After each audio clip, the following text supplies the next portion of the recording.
In the month of May, Streaming Things is brought to you by Chester Copperpot, Stanton Valentino, Will Nash, Alan Tomlinson, Wendy O'Loughlin, Jason Hawkins, Matthew Amerson, Trey Barrera, Conrad, Luke and Sarah, David Malfara, Kaylee Sampson, Rabbit Dog in a Barbie Car, Jose Ruben Cruz Rodriguez, Alexis Adler, Thomas Alexander, Emmy, Joe Velez, Abby Vollmer, Valerie, Aaron Layton, Amanda King, Sun-Loving Mortal, Andrew Gray, Jen Robinson, Kate, Chloe Richardson, Kalisha Reeves, Kiki Newton, Kevin Strother, Jeanette Murphy, Casey McCain, and Enza.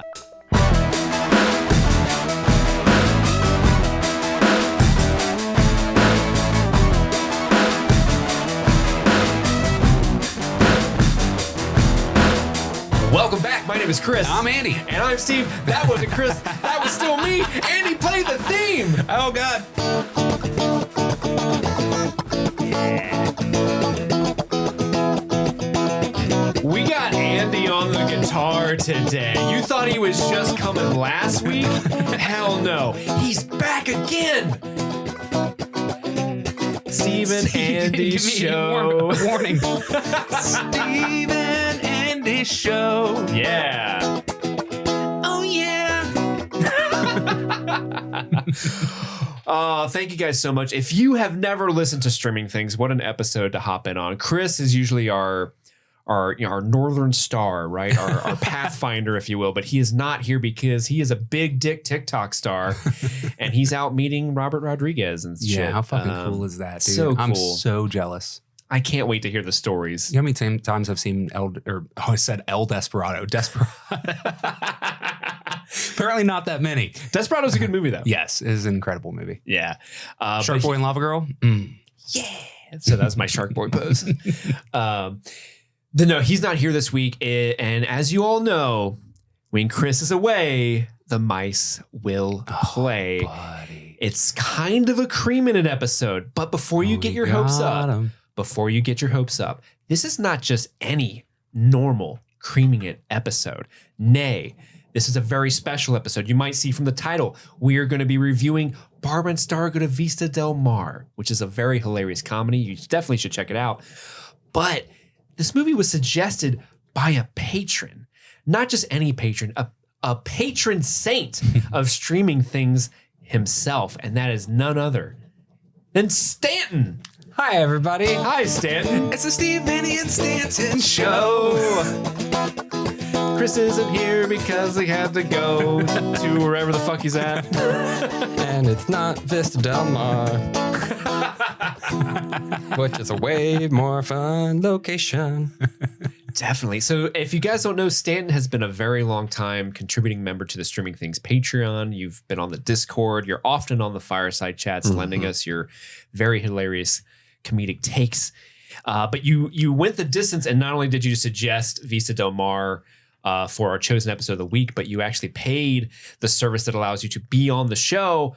Usually that means people just like call in on Discord or Zoom. That's not how I do. Like our previous one, but you're like, no, I'm coming down to the studio and seeing y'all in person. Yes, I came straight from Chicago directly to the studio. Yes. How was the drive? He didn't tell us that he was coming. He just sort of nodded. I just showed up. Yeah, you're like, what's with the Zoom link? I said, I don't know. Y'all's location was listed in there, so I just came. You open up a Yellow Pages and like Streaming Things coming to Kentucky. Things, yeah. I still do get the Yellow Pages quite regularly, actually. Do you really? Is that still a thing? No. Oh, I was going to say, what relic of the past are you a part of? I think they have a website, though. Oh, Yellow Pages do? Yellowpages.com. That's depressing. I don't know. I could be making that shit up. But well, I mean, who's to say? No one's going to fact check us here. But no, drive was incredible. A couple of wrecks, but I made it here. Not with you. Not with me. No.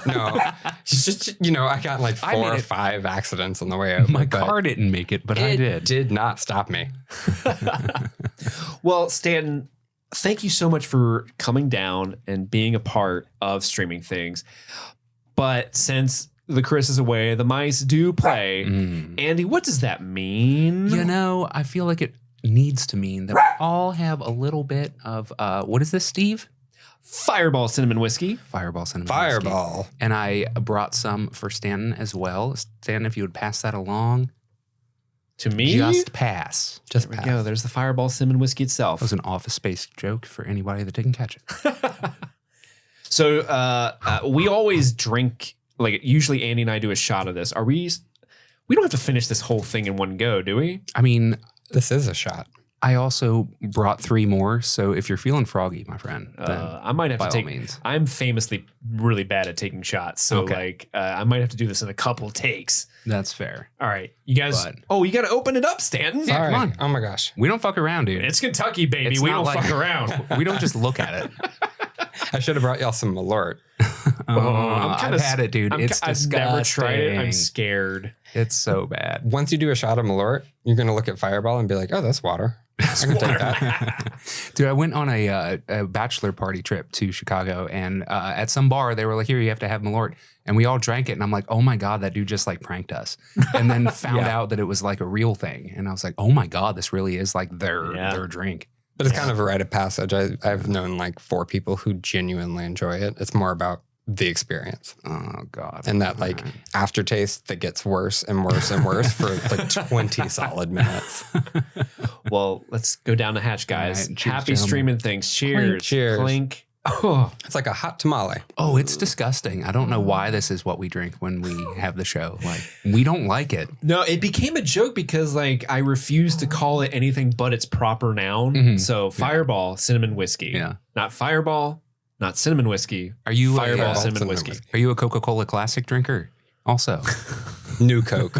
Well, I guess before we get into Barb and Star, since you're here, and it's so rare that we get to have listeners actually like in front of us, yeah, come where hang we can out. hang out with. Like, I gotta ask, like, what brought you into our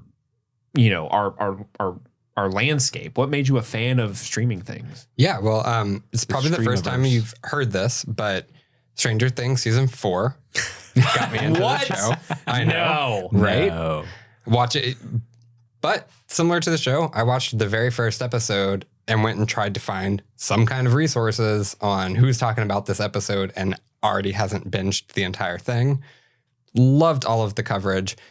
Immediately knew that I just fucking loved the friendship that was happening over here. Okay. So that's what really, really attracted me to streaming things. I watch a lot of, movie review, TV review shows that are very, very critical. I love getting super critical into the nitty gritty and talking endlessly about sound design, which y'all do a great job of touching on that. But I love the just pure joy that comes from this show. Even if it's a Rings of Power and there's a little dips here and there, it's always fun, and I'm here for that enjoyment. And I feel like Barb and Star is a good pick for that friendship, for that pure enjoyment. And that kind of brings me to my next question is, Barb and Star is a very interesting film to choose because a lot of people who are at the tiers where they can kind of force us to review a specific movie, they're going for the more classic films, very popular, your Silence of the Lambs and The Matrix and Willy Wonka and the Chocolate Factory, those type of movies. But Barb and Star is like this really beautiful little nugget of a film that a lot of people probably haven't seen because it came out during the pandemic. Right. Did it go straight to streaming like on Hulu? It made like $5,000 at the box office or something. Yeah. I didn't even realize they had a box office release because this was going to be a big blockbuster summer movie. I mean, it's Annie Mumolo and Kristen Wiig, the writers of Bridesmaids. Like a lot went into this. 50 Shades. I don't even know if they did a ton of marketing on that or not. But it just like fell into my lap one day. I watched it, and that's the other reason why I wanted to choose it was because I want people to find this movie and watch it. Okay. So what about this movie is it that you love so much? Why did you choose this film for us to review today? I chose it because it is just so pure in its enjoyment of cinema, filmmaking, improvisation. And again, anything that's about friends. I love all of the Mike Schur shows and Greg Daniels. Love The Good Place, The Office, Parks and Good Place is so Recreations. good. So shows that are about friends, people trying to be good. I absolutely love that. Okay, I get it. A little hug for your heart kind of movie. And I feel like it came out at a time when we really needed a bright, sunshiny movie that's getting there into the heart, getting you in the feels. I don't know. 2020 was a pretty good year. I had a good time. Now that I think about it, I was did get thriving. to stay in my pajamas for like 300, 400 days. Yeah. So maybe it wasn't that bad. Well, we had that episode that was like when we first came back, when we first rebooted streaming things. From So our how's long your hiatus. apocalypse going? Yeah, exactly. How is your apocalypse going? This is a movie that came out during the pandemic, during the apocalypse. How was your apocalypse going for you in this time? My apocalypse was lonely. Lonely? Yeah. I lived by myself. I had 2 cats at the time. One of them passed away November of last year. Oh, he was I'm a sorry. fatty. He was with me for 10 years, though. Oh. An amazing cat. His name was Quinn, but I usually called him Gwendolyn or Guinevere. R.I.P. Guinevere. And then I've got my cat Skeleton, who's still kicking. So Skeleton's a great name. Skeleton. Halloween is my all-time favorite thing. Big same. Big same. Every aspect of Halloween. Got her on October 1st. They said that she was roughly 11 months old. I convinced them to put October 31st as her official birthday. So she is a spooky cat through and through. I thought Skelly would pick up, but Skeleton only. Skeleton. Yep. My birthday is October 30th, day before Halloween, which is like the best birthday. It's like I get presents one day and then candy the next. And so like when I was a kid, I was like, dude, it was incredible. So yeah, Halloween has always been like my thing too. So like, jealous of that. November 1st, I'm like, okay, so what am I dressing up as next year? Well, so your apocalypse was lonely. It was lonely, but it was good. I got to watch a lot of good movie, TV shows. I work for a really, really awesome company, so they did a really great job of getting us all set up, working from home, making sure we had tons of mental health support, plenty of time off and everything. So, while it was lonely, it was still a love-filled time. Few people got sick in the family, so I got to go home just in case to go visit everybody. So I actually did make it home to Louisiana more during the first year and a half of the apocalypse than I had probably in the previous 10 years that I've lived in Chicago. That's pretty awesome. Yeah, it was great. How would you rate this movie specifically? Because we kind of always do kind of our overall thoughts on the film. Stan, what is your overall thoughts of this film? My overall thoughts. So I really, really hate this film. No. I think there is so much that attracts me to it. I used to pursue acting professionally. Did you really? I didn't did. know that. I lived in Los Angeles for a while. Did you really? I went from LA to LA. Amazing parent. I was in high school and they fucking moved me to Los Angeles for over a year until I was like, all right, I'm out. It's a little too toxic here. Wait, LA to LA, was that Louisiana? Louisiana to Los Angeles. Got it. Yeah. Nice. And I, just am obsessed with all aspects of filmmaking and kind of decided I'm going to go make computers my career and that I can join an improv group or something like that in college and really just have acting be a source of pure fun. I don't want to go have someone slash my tires because we've got a competing audition. Did that happen? Is that a thing? That's a very Not to specific me. instance. I made one friend. He's like, I slashed some tires. Yeah, so that was me. all the knives that I own. No, you go into auditions and it's really fucking weird because I walk into a room, I'm 13, 14 at this time for an audition, and it's a whole bunch of pretty, seemingly gay, lanky, awkward, pale white kids with dark circles under their eyes, all looking like you. I'm like, shit, this is my direct competition. I'm doing internet school, meanwhile, and then a bunch of in-person classes. I'd been acting for so long. I think the closest person my age was well in their 20s, and I'm 13, 14. I was going to say, you're slashing what, big wheel tires? Like, what's going on here? Well, so someone did an audition that I kept saying over and over again. We started to become a little friends, and he gave me a heads up. Just be warned, I made good friends with somebody. Our moms became friends. Her mom slashed my mom's tires the day that she knew that we both had an audition together for this final callback for a role. What? It's like, no, I'm out. Also, this weather just feels fake. So That's the one thing that people usually lord over everyone else when they live in LA is the weather. no, I mean, it just adds to the whole feeling of fakeness in that town from my cynical view from living there. So You're a cynical 13-year-old, man. Oh, yeah. Are you like lighting up cigarettes like, oh, this town's so fake, it's silicone? And you go to the vintage store and buy some new Converse. Well, when did you get it? You got into improv after that? So I was doing improv throughout my whole life, but I decided, yep, I'm going to go shout out to Paul University, moved to Chicago, found a great improv group there. And I've always loved computers, so I knew that I would really, really enjoy that. I just knew I love acting, TV entertainment, and I want it to be a source of pure fun. And I think that Barb and Star, they really encapsulate not just that idea of friendship, but they set out to write a movie that they thought was really funny and that they thought would be really fun to make. And there's obviously like some sections of great improv moments in there. And I lived my whole life by the yes and principle.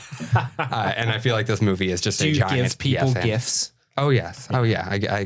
I will gift you hopefully throughout this entire episode. Thank you. Appreciate that. Well, Andy, what was your overall thoughts on Barb and Star Go to Vista Del Mar? Because if I'm not mistaken, this was the first time you've ever seen this movie. That is true. I had never seen this movie. I remember seeing some ads for it, like few and far between, because again, like movies weren't really a thing, but I love Bridesmaids. I think it's one of the funniest movies ever made.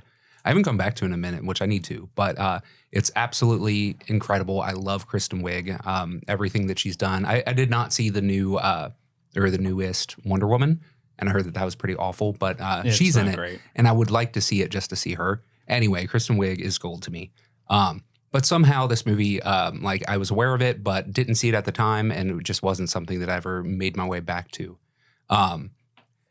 Recently, I watched a couple of SNL skit movies, like movies. There's skits that got turned into movies. I saw The Ladies' Man for the first time. I saw Night at the Roxbury for the first time. Yeah, that sounds good. That sounds good. And then I saw Night at the Roxbury just like a couple of weeks ago. And this movie has big SNL vibes. I don't know if it's like a, oh God, what's his name? The SNL guy. There's a lot Lorne of Michaels? SNL guys. Lorne Michaels. Lorne, like okay. all of those movies, his name huge right at the beginning, Lorne Michaels. And I was looking for it at the beginning of this because I like understood the general premise, knew there was Kristen Wiig. I was like, okay, this is probably a Lorne Michaels movie, but I didn't see his name up there. And I was like, oh, okay, maybe not. But it has huge SNL vibes. This movie it's one of those movies that I can see how it becomes somebody's favorite movie. Like we all have those movies where like, oh my God, that's the dumbest thing that I've ever heard. And then like you see it again and you don't forget it. And so then you see it again and it's just like keeps burying itself further and further into your psyche. Like Jamie Dornan climbing up the palm tree. Like he's singing like, I'm climbing up a palm tree like a cat that decided that it's going to climb up a palm tree and like stuff like that. You don't forget it. And so it's like the movies that you see when you're a kid and you're like, okay, this is something that I'm going to quote out of context for the rest of my life. Nobody's going to get the reference, but it's going to make me feel good. And so I had a blast with those moments throughout this movie. Overall, I mean, it's silly as fuck. Of course it is. Like, oh yeah. And it's the plot is dumb. I love the random musical moments that happen. You know, I'm a sucker for musicals, and having those pop up periodically, I was like, okay, fuck yeah, they're just having fun. This movie's great. But yeah, no, I had a super good time with it. I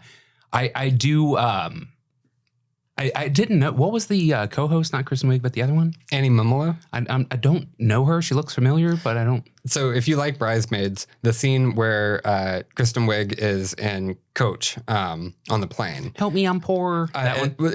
Yes, yes. But right before that, whenever she first sits down and she's really fucking nervous, and then there's this woman sitting next to her, like there's a colonial woman on the wing of the plane. That's Annie Mumolo. Okay, awesome. So they've been writing together and they've been best friends for I think over 20 years.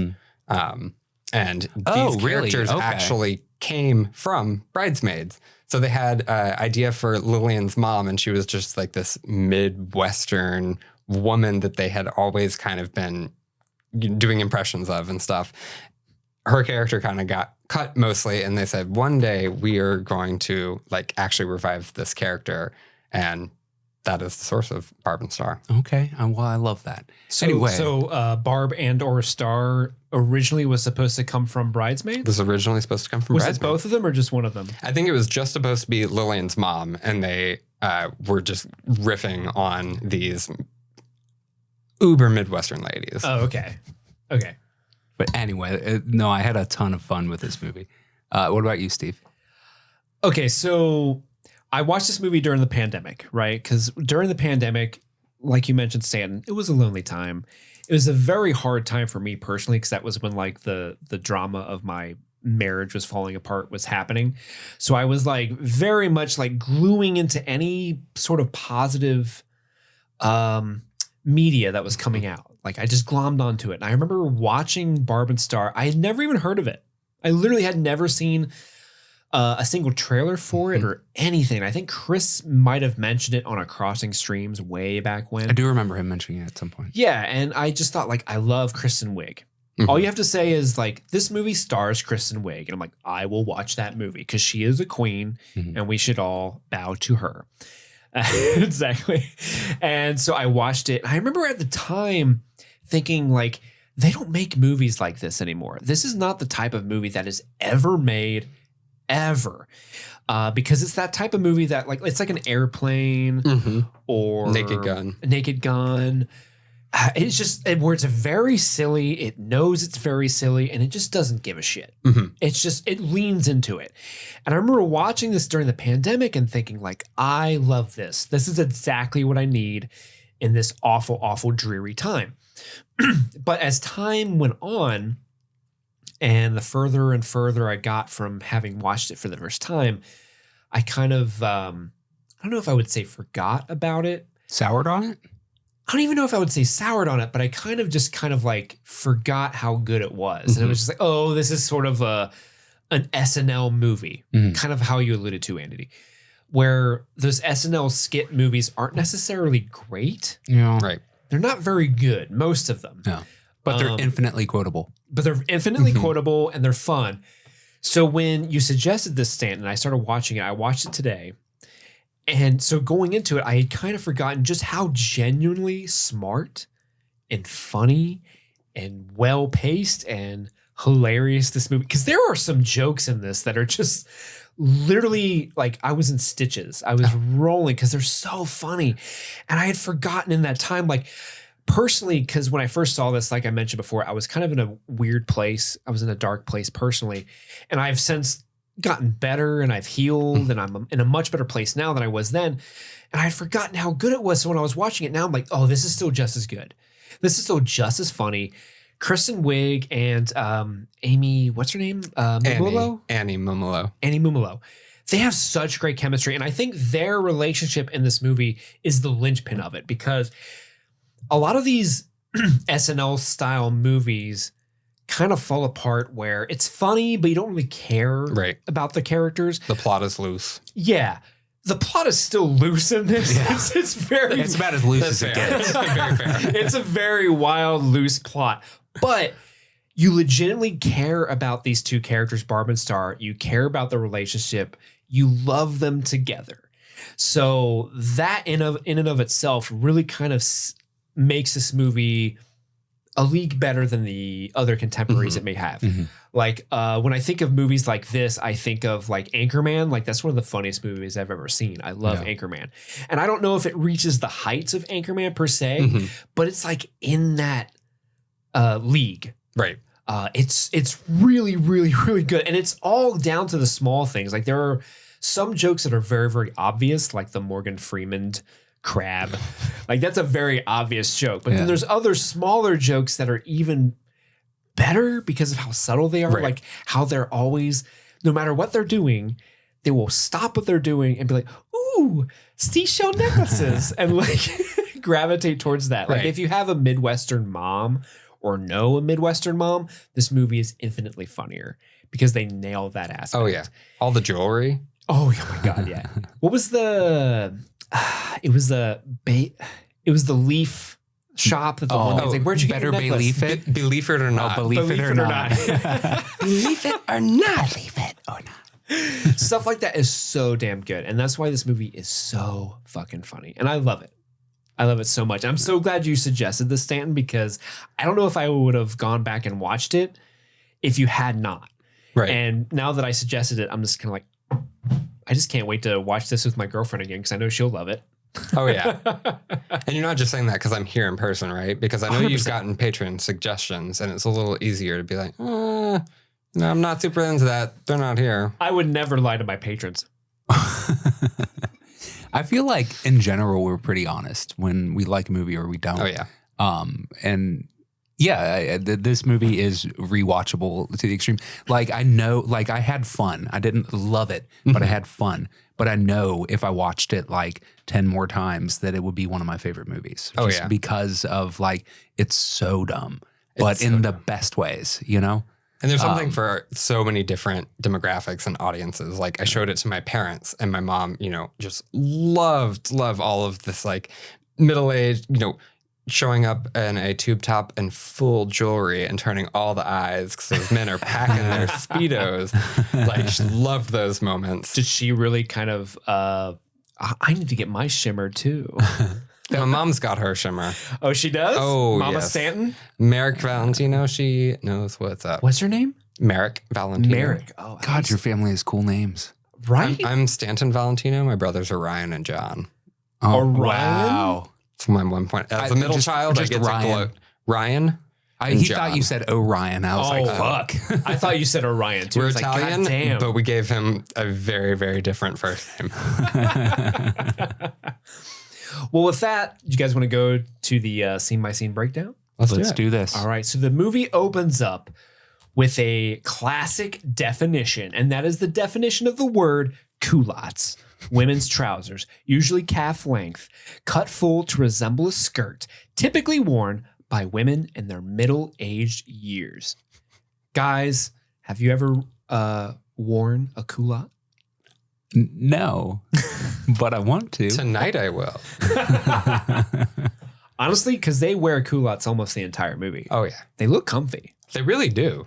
Yeah, I wish that, we're all men. We're all innocent men here. We're just innocent men. We're just normal men. We're just normal men. I want to make it normal. I want to normalize wearing culottes. I want to normalize wearing capris. I want men to be able to wear this shit because it looks great. It really does. It looks so comfortable, too. Like, I don't think you're ever going to get swamp ass in a culotte. This coming from a guy from Louisiana. Yeah. Yeah. You know a thing or two about swamp ass. Oh, I am very, very intimately familiar with swamp ass. Also, as a gay man, I'm not More familiar with familiar than swamp most. Well, after we get that definition, we get to see Yo-Yo, who is this child who I guess is owned by the antagonist of the movie. I don't really quite understand the relationship, but She stole him. She stole him. Yes, she mentions later, I love that boy that I stole. That boy, honestly, played by Rain Doy. I hope I'm pronouncing that correctly. Ren Doy. Mm-hmm. He's great. He's so good. So this scene, he kind of opens up where he's pretending to be a paper boy, right? Mm-hmm. And he's riding his bike through this neighborhood. He's throwing newspaper. He's being a paper boy. He's throwing the newspapers out to doors. But he's listening to Barbra Streisand's "Guilty," Mm-hmm.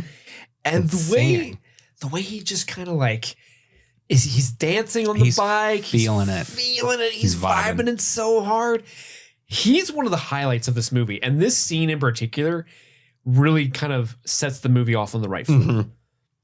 Mm-hmm. I would absolutely agree. I think Yo-Yo is just a phenomenal character. Yeah. And I don't know, I'm racking my brain to think of a movie whose opening sequence better sets the entire tone of the movie. The vibes that it gave me was super bad. You know how it opened with like the title cards, but it's like Michael Cera and Jonah Hill like dancing in silhouette to like, I don't know, some like 80s jazz thing and something is like, this is, I'm about to experience something. And this is the kind of vibe that I got from that too, where it's like, dang, okay, Barbara, he's rocking out. Let's go. And it's very 80s too, I feel like, to start a movie where a character is riding their bike throughout a neighborhood. Yes, absolutely. Well, kind of going back to how this podcast started off as a Stranger Things podcast. was it the teaser trailer for Barb Star was very Stranger Things influenced? Oh, dude, hardcore. Did you see It this made trailer? it seem like it's going. Yeah, I watched it before I watched the movie. I was like, I thought this was going to have some kind of like super sci-fi twist at the end, like, and it was aliens all along or something. Like the vibe, and like it has this crazy like 80s synth music going on throughout it. I'm like, what the fuck is this movie gonna be? And it wasn't at all what the trailer made me think. So I have not seen the teaser or the trailer, which you haven't? surprises me because normally I'll watch them afterwards, but I never watch a teaser or a trailer for a movie that I intend to watch. So they literally That's how Chris is. they use a lot of shots from Yo-Yo riding on his bike, but they do some color grading where they make it seem like darker. Okay. And then they use the Stranger Things font, but with like purple coloring, where it's like this summer, you know, that kind of thing. But they really lean heavy into the Stranger Things influences with the trailer. And it's kind of, and they have like the synth track playing underneath, but they use the imagery of Yo-Yo on the bike a lot because the kids in Stranger Things are on their bikes a lot. Right. And it's just kind of funny that this is a very full circle type of moment for this podcast, just because we started off as a Stranger Things podcast and now we're covering a movie that is referencing Stranger Things, which is so funny. That's amazing. And Harry Potter, which I can't wait to get to. And dude, in the trailer, Jamie Dornan is barely in the trailer. Oh, so yeah. like I thought he was a bit part. I thought this was going to be one of those like cameo movies. And I'm like, okay, they got the 50 Shades guy. Cool. Right. But no, Is that he's where like, he's from? yeah, man, he's Christian Grey. I've never 50 seen Shades. 50 Shades. I haven't either, but I can see why he is. yeah, he's a Casting handsome that man. role. He's a good looking man. Yes, he is a snack. I love his accent. Total snack. He does. Is it Irish? Mhm. Yeah. Oh, okay. Mhm. I would let him read me the yellowpages.com. Oh, absolutely. Every single page. all day, every day. But yeah, so Yo-Yo's throwing newspapers right and left. He eventually kind of rides his bike into a field. I love the shot of him just waving to every horse that he passes. He's so innocent.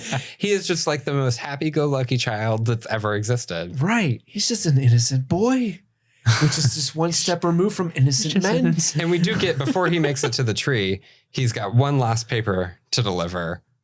Music kind of pulls out, total quiet, throws the paper, and you get the that crazy violin kind of build up. Yeah, And then he that gets paper right was back important. and he gets right back into the song. Do you like that song, Guilty by Barbra Streisand? I can say that I only know it from this movie, and so I love it.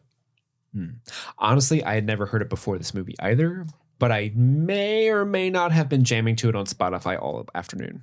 That's awesome. Yeah. Very reasonable. May or may not have. It's a banger. But this tree that he rides out to in the middle of the forest or this field, there's like this really fake owl that's like a robot, and it eventually like the tree opens up and it's an elevator, and there's a button. There's one button that just says layer. And he presses the button and it takes him down to some secret, nefarious Dr. Evil style lair. Like when I first started watching this movie, I did not think there was going to be like an Austin Powers-esque element to it. Oh, It's a big part of it. Austin Powers. And not having Big watched time. the teaser or anything, all I saw were the posters. So I'm thinking these two middle-aged ladies are going to go down to Florida for fun. That's all I'm thinking. It's going to be a hoot. Then the owl scans them with lasers. Is like, oh, this is going to be funny. This is going to be something different. But he goes down into He meets the Gene. Gene, yeah, he meets Gene, who never doesn't come back up. No. Nope. Not at all. No. He has a name. He works there. It's like, hey, Gene. Yeah, he works there. And they walk in and they meet. In my notes, I originally wrote her as Pale Kristen Wiig, but this is a character named Sharon Gordon Fisherman. Sharon Gordon Fisherman. Do they ever say her name? Yeah. Oh, They did do? did they say it? No, I was saying yes. To agree with you. I don't think you ever get her name. You see, at one point later on, whenever Edgar gets a call, it says "my love." That's what I referred to her for a very long time until I watched the commentary, and the director made it very clear up front that her name is Sharon Gordon Fisherman. It's not Sharon. It's not my love. It's Sharon Gordon Fisherman. It's the Okay. Gordon's Fisherman. That's what dude, as soon as she popped up, I was just like, who is that? Like, How long did it take you? Half the movie. It took you half the movie to realize that was Kristen Wiig. Yeah, dude. Like, did not catch it at all. The makeup is really good on her because she's super pale. She's got some are they yellow contacts? Yellow in? contacts. She has a slight hump prosthetic and also one that pushes her nostrils in. So she's got a different structured Oh, okay. nose And then she's got the big Gap teeth tooth, with the gap in it. Yeah. So really, really, like she looks like a Bond villain, or Yeah. at least some type of Marvel villain, possibly. She looks definitely like a Dr. Evil type. And I love the way she's introduced because you got Yo-Yo, you've got Edgar, Mhm. you've got this scientist doctor. I don't know his name. But she arrives and it's like, oh, she's clearly the Dr. Evil character. And she's like, would you like a beverage? I myself am going to have a suicide. I forgot. Did y'all ever have suicides? Oh, fuck yeah. Oh, yeah. Everybody had Not suicide. exactly her ingredients per se. I'm not a 'Cause- big fan of the lemon infused iced tea. Yeah, because her ingredients are. Oh, fuck. That pays off later. Okay. It does, That's yeah. where that came from. Nice. Yeah, this is a surprisingly Yeah. well-written movie. Yeah. But yeah, her ingredients for a suicide. If you guys don't know, like if you go to like a Chipotle or any sort of fast food restaurant that has all the little tabs of soda, and Yeah, soda fountain. so you basically just the point of a suicide is you get all of the flavors in one basically. And so her ingredients are a little bit of root beer, traditional cola, a touch of lemon lime spritz, orange up. This is my favorite line. You got to orange up. And then her secret ingredient is a dash of lemon infused iced tea because she likes the extra bite. With the most amazing little sound effect. It is like this. Did you guys do a little, what was your preferred method if you had one? Or was it just like Equal whatever we parts could of get in all. there? Equal parts of all? Yes. Okay. Oh, see, mine was like 50% Baja Blast. So obviously I was at Taco Bell, obviously. 50% a Baja Blast. The And then Baja Blast of us. a little bit. I came up with all of those cocktails and I did not come up with anything like that for the end of The Last of Oh, Us. man. I make a cocktail that tastes like a Baja Blast. I call it a Baja Badass. What is it? Oh, God. It's, you're going to put me on the I spot. love Baja Oh, Blast. yeah, because I need to know the recipe. Coconut rum. It is something blue. What is it called? Blue Blue Up. Curacao? No, not blue. Oh, fuck. Hang on. Blue cream soda? No. Anyway, it's something blue. It's this like blueberry liqueur. It's fucking delicious. It has a little bit of regular Mountain Dew in it, and it has Bacardi 151. Hell yeah. It is phenomenal. And when I think of what that liqueur is called, I will let you know. But it is wonderful, and I will give you the recipe. It's not like hypnotic, is it? It is not hypnotic, but it looks like it. It's the same color. Okay. Same color as a hypnotic? Yes. What would that be? That's such a very specific liqueur color. Dang. Sounds if better you- than a Fireball cinnamon whiskey Or water, as or water. yeah. Well, anyway, so this is like a meeting of all the evil villains, right? And essentially, what they've done is the doctor has created these genetically modified Kinky. mosquitoes. What is It's it? called kinky. Kinky? Yes. That's what kinky Hold that up looks for like. the camera. Yeah. That is blue like hypnotic. Oh my Yep, gosh. yep. Where can Anyway. you get that? I I mean, want to try Any liquor that. store. The color and the name, I'm down. Yes. Is it a lemon liqueur? It is blue. Blue lemon? It is blue. Blue something. A cool blue fusion of wild berries and mango. Wild berries But and yeah. a mango. Mix that with some coconut rum, some Bacardi, and a little bit of regular Mountain Dew.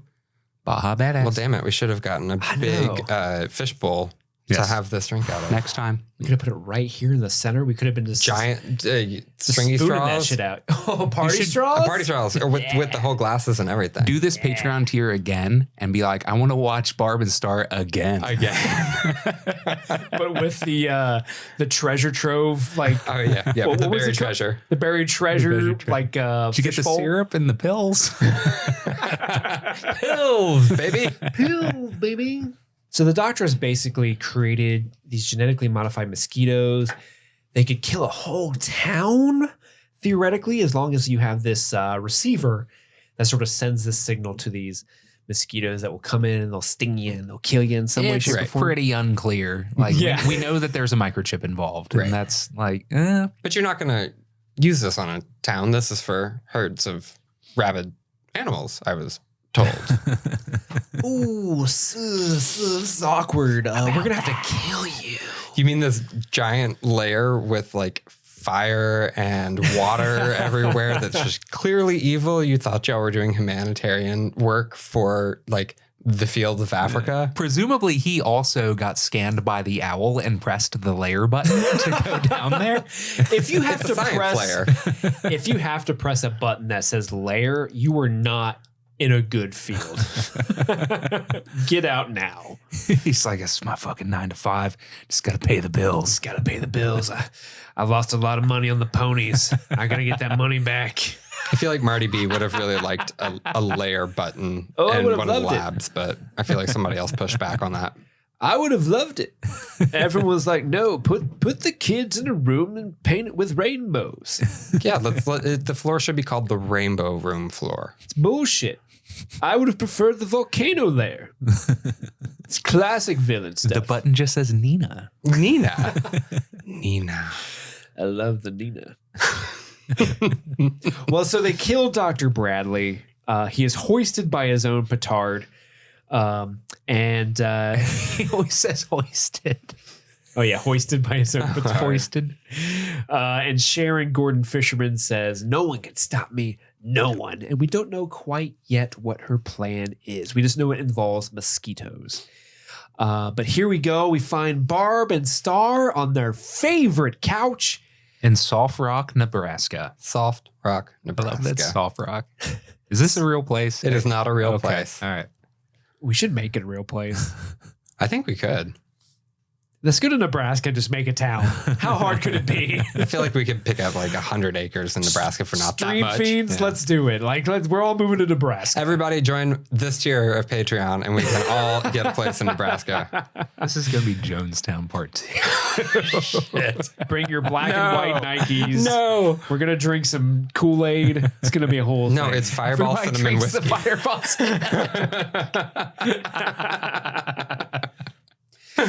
But we get to see these good friends talking back and forth on their couch about some interesting topics, such as, I hate to say this, Barb, but whenever I see all those old-timey movies, I just think, I don't want to be rude, but all those people probably stink. They stink. They stink so much. They don't brush their teeth. Oh no, the color of the teeth was just yellow. That was just the regular color. And we've all thought that, Yeah, 100%. for what it's worth. Oh yeah. Anytime I see a period piece, my first thought is like, that room smells bad. And then Star, I think she said, had a sex dream about the Pringles guy. Yep. And her And, favorite flavor of Pringles. Just plain. I like everything plain. And most importantly, Mr. Peanut. Barb finds Mr. Peanut to be sexy. I love a man with a monocle. I mean, he's so smart. Yeah, exactly. Do you think the sex dream about the Pringles man is related to the fact that you can't quite fit your fist into a Pringles can? But do you know where you can fit a Pringles can? Andy, dude, edify me on Please, this. Andy. I feel Do like I might tell. have an idea. Anyway, moving on. I'm in the center. Any hoozle. And I love this joke. So they're at their work, which is like a furniture store. Jennifer Convertibles. Jennifer Convertibles. Is that a real furniture store? I want to say it is, but who would name a furniture store Jennifer Why is it convertibles? What are they Yeah. converting? Exactly. That's why I'm confused. Maybe their talking couch is also a sleeper sofa. Maybe it's that kind of convertible. Oh, you pull that out. You got a little bed. I was confused, and I was like, there's a joke here I'm not getting. But I'm glad to know we're all confused. But it is the hottest place in town. For sure. The hottest job to have. At Anyway. Soft Rock, Nebraska. And I do like this ongoing joke of them just being so pleasant whenever they greet people. Oh, hi. Oh, hi. Hi. Like, they're so adorable. I love it. And they're very bad at doing anything subtle. They try and have No. potentially secret conversation about how they are going to not get them to This is purchase our couch. their talking couch. This is where you talk to me about your caramel squares addiction. Right? That was really hard for me. She thought that she was allergic to caramel or something. Is that what it was? Yeah. So essentially they tell so there's a couple that's like interested in buying their couch from them, but they say, hey, you can't buy this couch because this is where our friendship is formed. It's forged in this fire. So you're that telling is us this couch.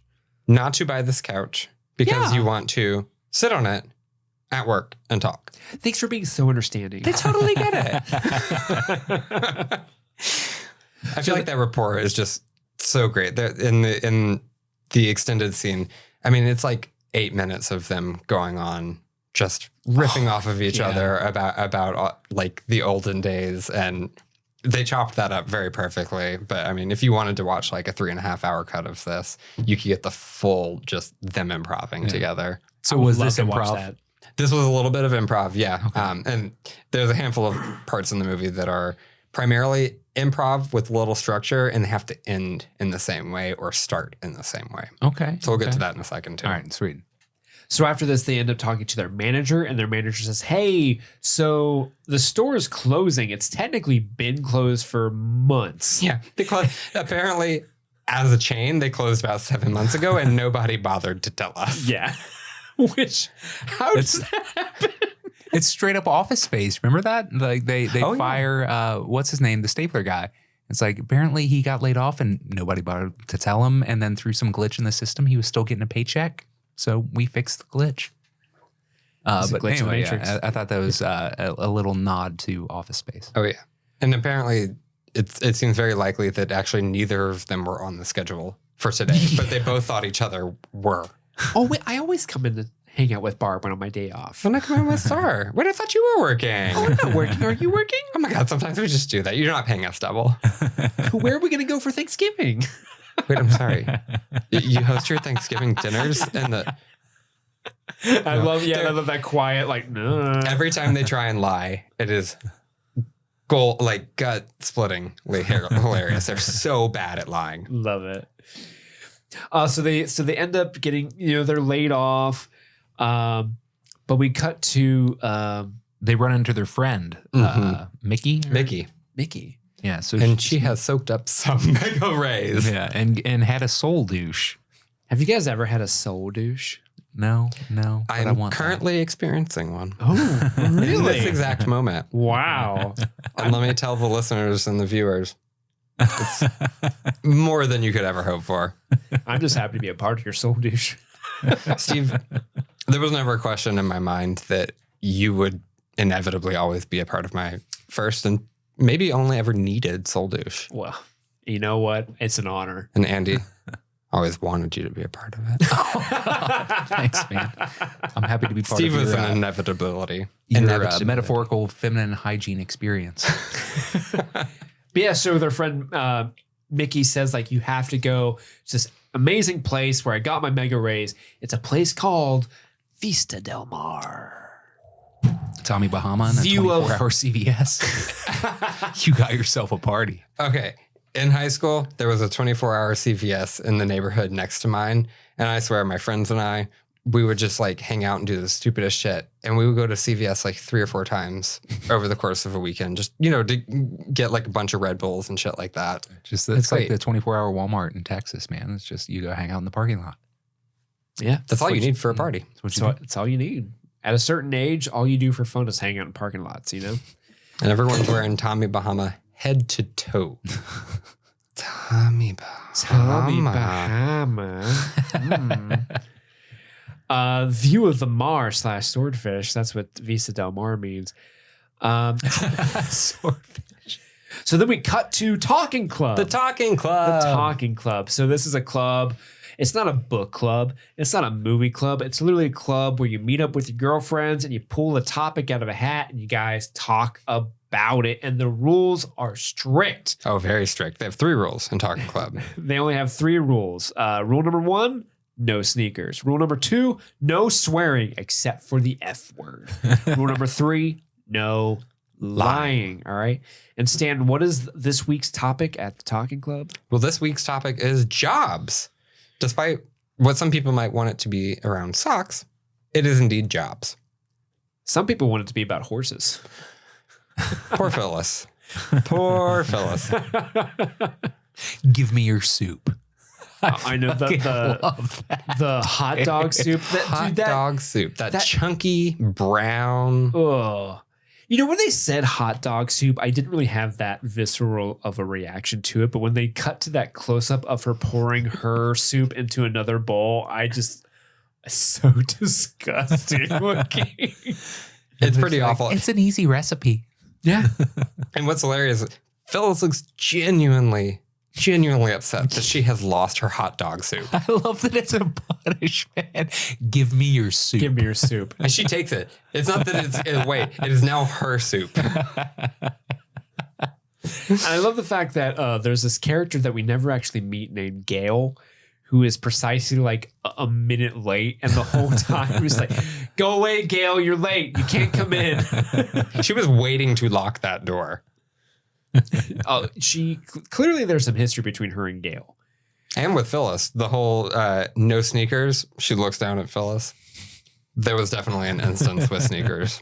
Oh, 100%. Is that actress's name? Is it Vanessa Bayer? Yes. She was on SNL for a while. Yes. Yeah. Yeah. This is like one of the most perfect roles for her. She's really good at this rule following, kind of boring / lame. These giant smile. You see every tooth in her mouth. Yeah. But then there's just this like mean-spirited vitriol that just like is burning in her soul. Well, they end up talking about, so Kristen Wiig is Barb, right? Yeah, she's Star. Kristen Wiig is Star, Kristen Wiig is Star, which is apparently Starbra that you learn in the trailer. I need to watch it. I can't. Yeah. I watched every special feature, but I did not check out the trailer. Barb is just Barb. It's not Barbara, but Star is Starbra. Oh, interesting. Amazing. Well, Starbra is saying, hey, because eventually they're talking about jobs. They don't want everyone to know that they've just been let go at their jobs, but eventually they kind of lie about it. Mm-hmm. And then they come clean.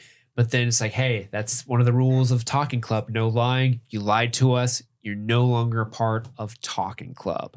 And this is one of those instances of the amazing improv where like there was a tall guy that came in and another guy that he wasn't as tall. He was a shorter guy with the delivery, and there was a couch. All of this is improvisation, and they know that they need to land on, and then we got a promotion. And they just so perfectly sync up in that moment. It's unbelievable, and you can really, really tell, like, if you've ever had those experiences just with like a best friend, not even just an improv person, where you could start to do that and just kind of finish the same sentence at the same time. I wish that this movie had like this is improv, like light that comes on. You know what I mean? Just like this is something you're experiencing something different than the general plot of the movie. And I don't know, like DVDs aren't a thing anymore, so I don't get to experience special features anymore. But I wish that would be a thing in a movie like this. The iTunes does have special features. I watched the commentary for the first time last night, so that's where I'm picking up some of the here's what was improv, here's where it was scripted. Gotcha. Okay. I watched a Zoom interview with the 3 leads and Will Ferrell about this movie, and it was bananas. I need to check that out. Because it's during the pandemic, so it's over Zoom, so they're all like in their home offices or wherever, and Will Ferrell just looks like an insane homeless person that's just conducting a poorly conducted interview. It's quite hilarious.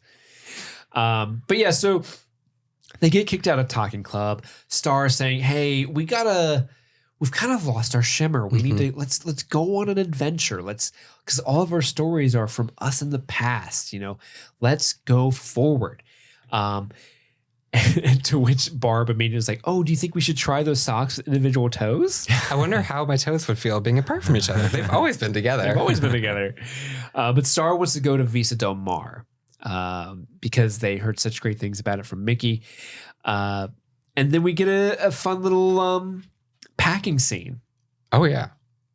What did you think about the stuff they were packing? There's a lot of stuff going into this packing scene. I love the art from home. Like it was a joke, but I was also like, that's actually really sweet. That's what my notes say. They're packing weird ass shit. A little piece of art from home. Yeah.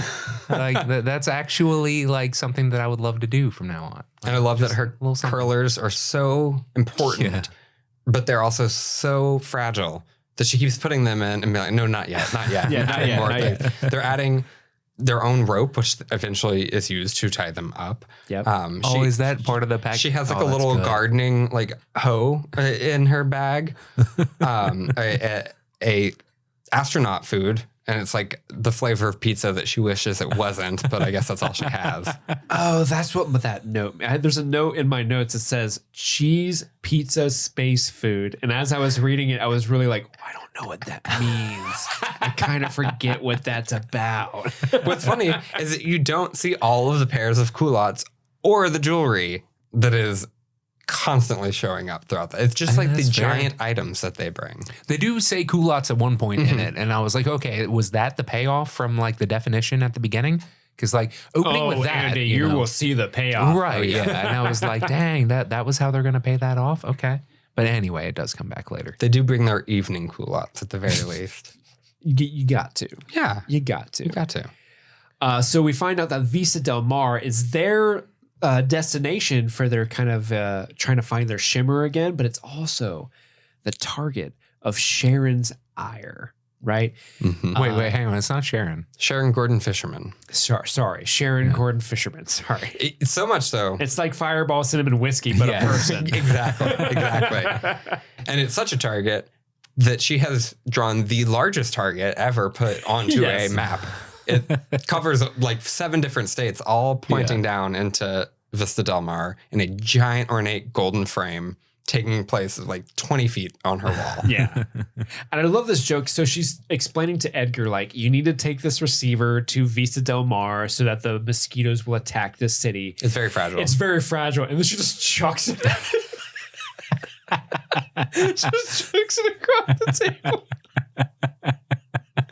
It's such a like a lowbrow joke too. But it comes at you so quickly, though. And it's the way that they cut to the wide when she tosses it. Dude, it's genius. At this point, did you know that it was Kristen Wiig yet? I had not figured out yet that it was Kristen person. Wiig. Nope. You got to let us know when you finally put the pieces together. Point it out. Yeah. But Edgar he's like in love with Sharon Gordon Fisherman. He wants to be an official couple. I love that. The through line of that character. We can be official. And he's so puppy dog genuine about wanting to be an official couple with her. Ernest Egger, for sure. And this is Jamie Dornan's very first comedic role. He'd always done drama, serious I don't know, movies. man. 50 Shades is pretty funny. I really would like to watch that. Yeah. It isn't good. But I know everyone said that they knew he had chops, but he just day in, day out surprised everybody of how gung-ho he was to do like the stupidest shit that they could throw at him. And that's one of the best things about this movie is him specifically is he plays everything so serious. Like he's 100% in on everything. Right. Like you said, like even the most ridiculous stuff he's asked to do in this movie, he plays it genuine. Like he's doing it. He wants to be official so bad. And this is what he has to do to become an official couple. Yeah. It's the things you do. Andy. Like his sequence dancing through the sand. We'll get that to that later. Yeah. But like it was, let's talk about genuine, like he's playing it 100%. Like he goes hard in that sequence. It's amazing. But Sharon Gordon Fisherman tells him, don't screw this up. And you get a nice little like dun, dun, dun type sound cue, but it's a nice little orchestra of mice. And the strings are off and everyone else get cheese but the string section because they fucked up that note. I don't know if you caught it in the beginning of that scene. He asks how she's doing and she goes, I've been training the mice all day, but they're not cooperating. They apparently had many scenes with the mice. And at one point, studio cut all of them out and they were able to get that one back in there. Back in. But it took me until my second or third rewatch before I caught that initial thing where she says, I've been training the mice all day and they're not cooperating. So just like this random ass thing pops in and there's like a bunch of mice. Just, it's playing full orchestra. Yeah. And they're all like mad at each other. Like, fucking strings, you got it wrong. I saw in that Will Ferrell interview that they had written a ton of jokes featuring animals, like CGI animals, but the budget of the movie meant they had to like cut a lot of them out. Like there was I guess Yo-Yo talked to a squirrel in the beginning scene when he's on the bike. Like there was a whole like conversation with a squirrel that they had to cut. So they were really leaning into the animal humor in this movie. And there's still a lot of animals in this movie. Yeah. The CG alligators are actually pretty good. They are not CG. No. There's composite. They're comping. But they filmed 2 alligators coming out of those things. Okay. Is this a Last of Us giraffe situation? Something happening there. Yeah, it was just the heads, you know? Gotcha. Okay. All right. Well, Barb Star... They looked really good. They were real. Wow! A surprising amount of practical effects in this movie. You love to see it. Mhm. You love to see it. Barb and Star are on their plane ride to get to Vista Del Mar. And I really love this scene because it begins with them like being so shocked that there's like that in-flight magazine. A free magazine? A free magazine. I really want to read about this interview with Don Cheadle. Don Cheadle. Don Cheadle, yeah. Cracks me up. And then proceeds this whole runner. I mean, it's like a 3-4 minute long runner about Trish. You know, I a love woman the named name Trish. A woman Because you she's can never count on. heard of a famous actress named Trish. Yeah. It's their favorite name. Can you guys name a famous actress named Trish? No. Does Patricia count? Because I can name Patricia Arquette. Yeah. No. Patricia Arquette. Yeah. But does she go by Trish? I like to think so, you know, but Pro wrestler feels- Trish Stratus. There's that. God damn you, Steve. She's a famous actress. That's true. She's not an actress. Yeah. You're right. You got me there. Yeah. You got me there. But Trish yeah, is a woman you can trust. Yeah, she's a woman you can trust, a woman you can lean on. Leaves a big spot of candy at Halloween because she trusts. She's got one ear double pierced, the other just single. She did lose an ear in a twister because she was a storm chaser. She did not lose her hearing, though. No. Not Trish. There's a beautiful spirit out there in the ocean, and it's Trish. Mhm. But yeah, they She hit every rock on the way. Well, even in the plane, it's where are they going that's so far away where the entire plane goes to sleep in the middle of the day? There's full sunlight on Barb and Star, and they are the only two still awake talking about Trish. So if we were to get on a plane ride here in Cincinnati and fly to Florida, that's like an hour and 20-minute long plane ride. I can't imagine it's that much longer from Nebraska. Like it might be a 2-hour long plane ride. In my head canon, everybody on the plane is like, we cannot hear We can't about deal with this Trish woman. anymore. We are all just going to collectively go to sleep. That makes more sense. But she's got skin cancer. They're continuing on after the flight has even landed. Now they're on the escalator, and the story of Trish Skin continues. cancer, you're not going to take me. She jumps off the cliff on the edge of her house on the Cape, hits every rock on the way down, Yep. and now there's a beautiful soul. It's a beautiful soul out in the ocean, and it's Trish. This is one of my favorite scenes in the entire movie because to me, this is just the epitome of a yes and improv, just going on and on and on and getting so deep into this fictional idea that they are crying their eyes out at the end Yeah. when they're causing her to commit suicide.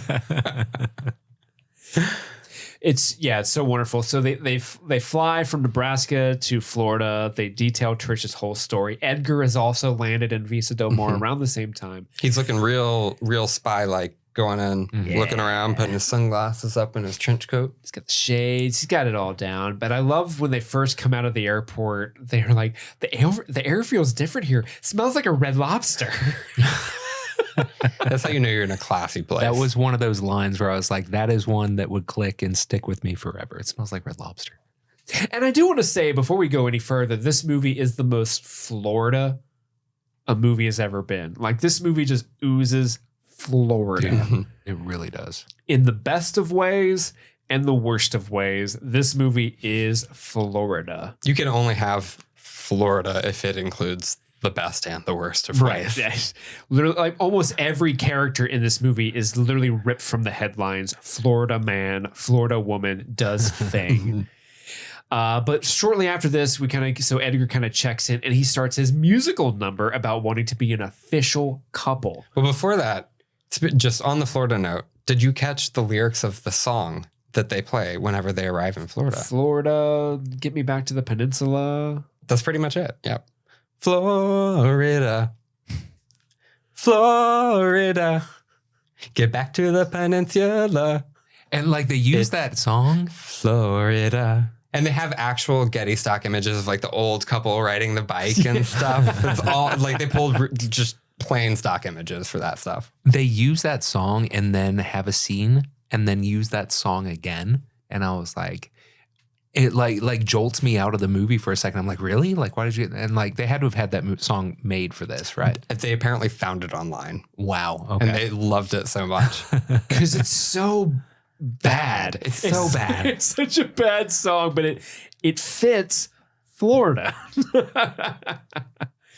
But what did you guys think of Edgar's musical number here, where he's kind of like, oh, no, wait, I'm sorry. This isn't Edgar's musical number. This is Barb and Star's musical number, where they kind of check into the hotel. The Palm Vista Hotel song. The Palm Vista Hotel. And they're all like, it's just this big musical number, which eventually leads to them realizing like, oh, this isn't the hotel that they sing Motel. Yes. And they're like, oh, you need to get out. Yeah. And it's an epic musical number. I mean, you've got these crane shots coming around. They're all doing the kind of like concentric circle stuff. Yeah. You've got the woman in the pool dealing with her divorce. I'm dealing with my divorce.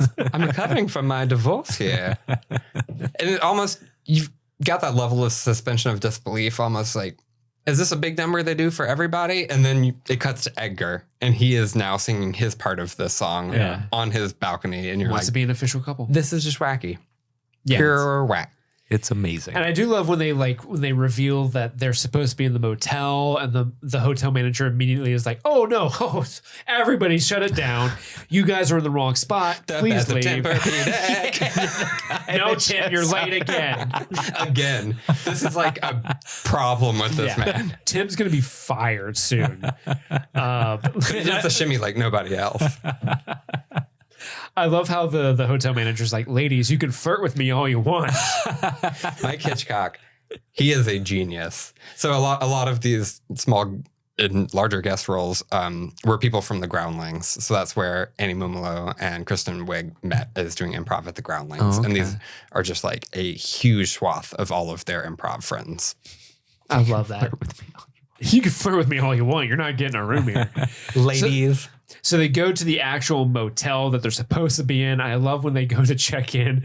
They walk in, and Kristen Wiig does this great. There's like a painting of a shark like eating something, and it's all bloody. It's like, there's a leg, like a human leg hanging out. There's blood everywhere. Yeah. Oh, look at the painting.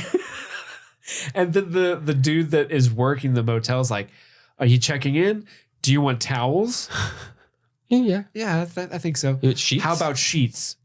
For the bed? Yeah, that's probably a good idea. No pillows, though. No pillows, though, right? Long ass beat. Okay.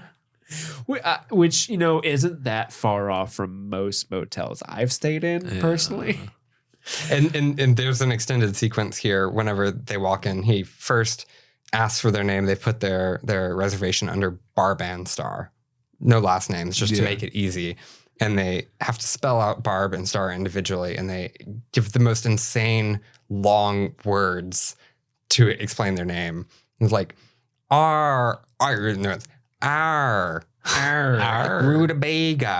He's like, I don't know how to spell that, but okay. He gets their names, he looks up, he goes, oh, Barb and Star, okay. And then they go into their hotel room.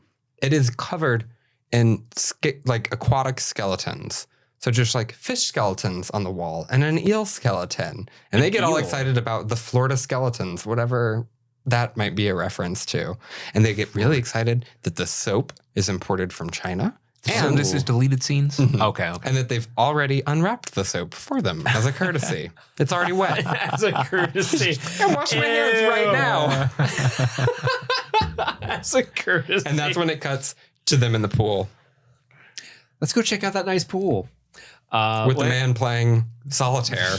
It's like this empty pool. Barb likes the patterns that she can see on the side of the pool. The stain patterns. Yeah. And they eventually decide like, hey, we got to go. We're just going to sneak in. We're going to go back to that hotel we loved before. We're going to sneak in and check out their pool. I don't know. Oh, we're naughty. So we left out at some point where you kind of established with Barb that she is like neurotic, afraid of change and afraid of like big things in her life. So when they talk about going to Vista Del Mar, she's like, you know, what if we get a rash? What if we get arrested because they think that we put drugs in our butts and like stuff like that. Or the current takes you out. Yeah, She's really worried about the current's dangerous. So it's like scary to her to like, oh my God, we're going to break the rules and go get into the pool that we're not supposed to be. Let's throw caution to the wind like a couple of rock and rollers. And then conversely, Star is also sort of neurotic about her looks.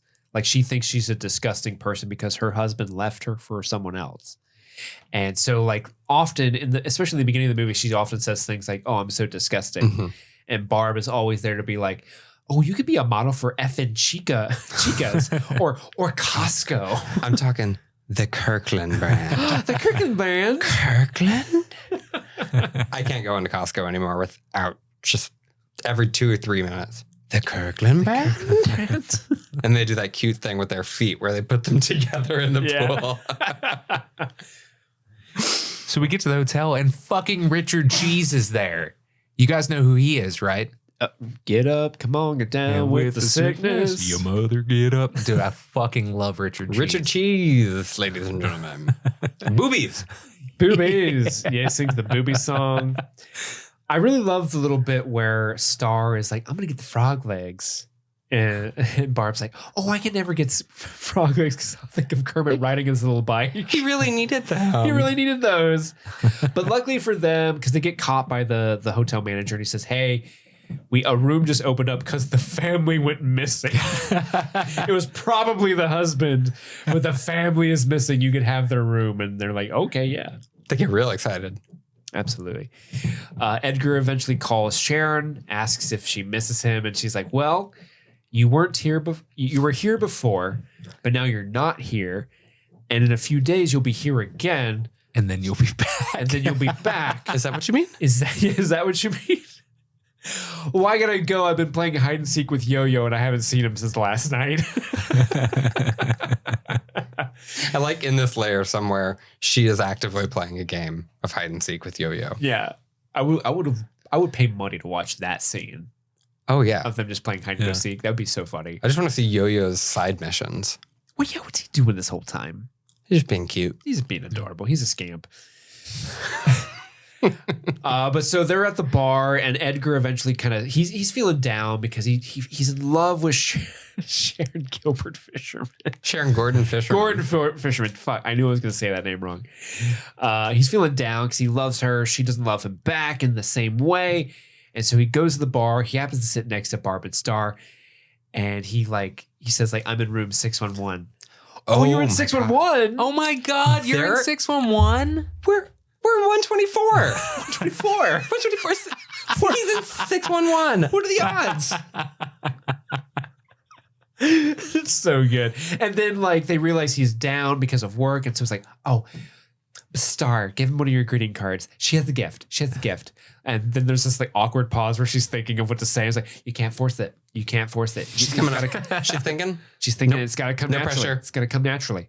And then finally what she says is something like, sometimes life's umbrella has holes in it and the water just pours over your shoulders and hair. But don't worry, the rain will end, but you'll need a replacement umbrella for the next time it rains. Chills. Words just come out of her like air comes out of him. I don't know. I can't even do it. I can't do it. And it does actually lift Edgar's spirits a little bit. Yeah, a little bit.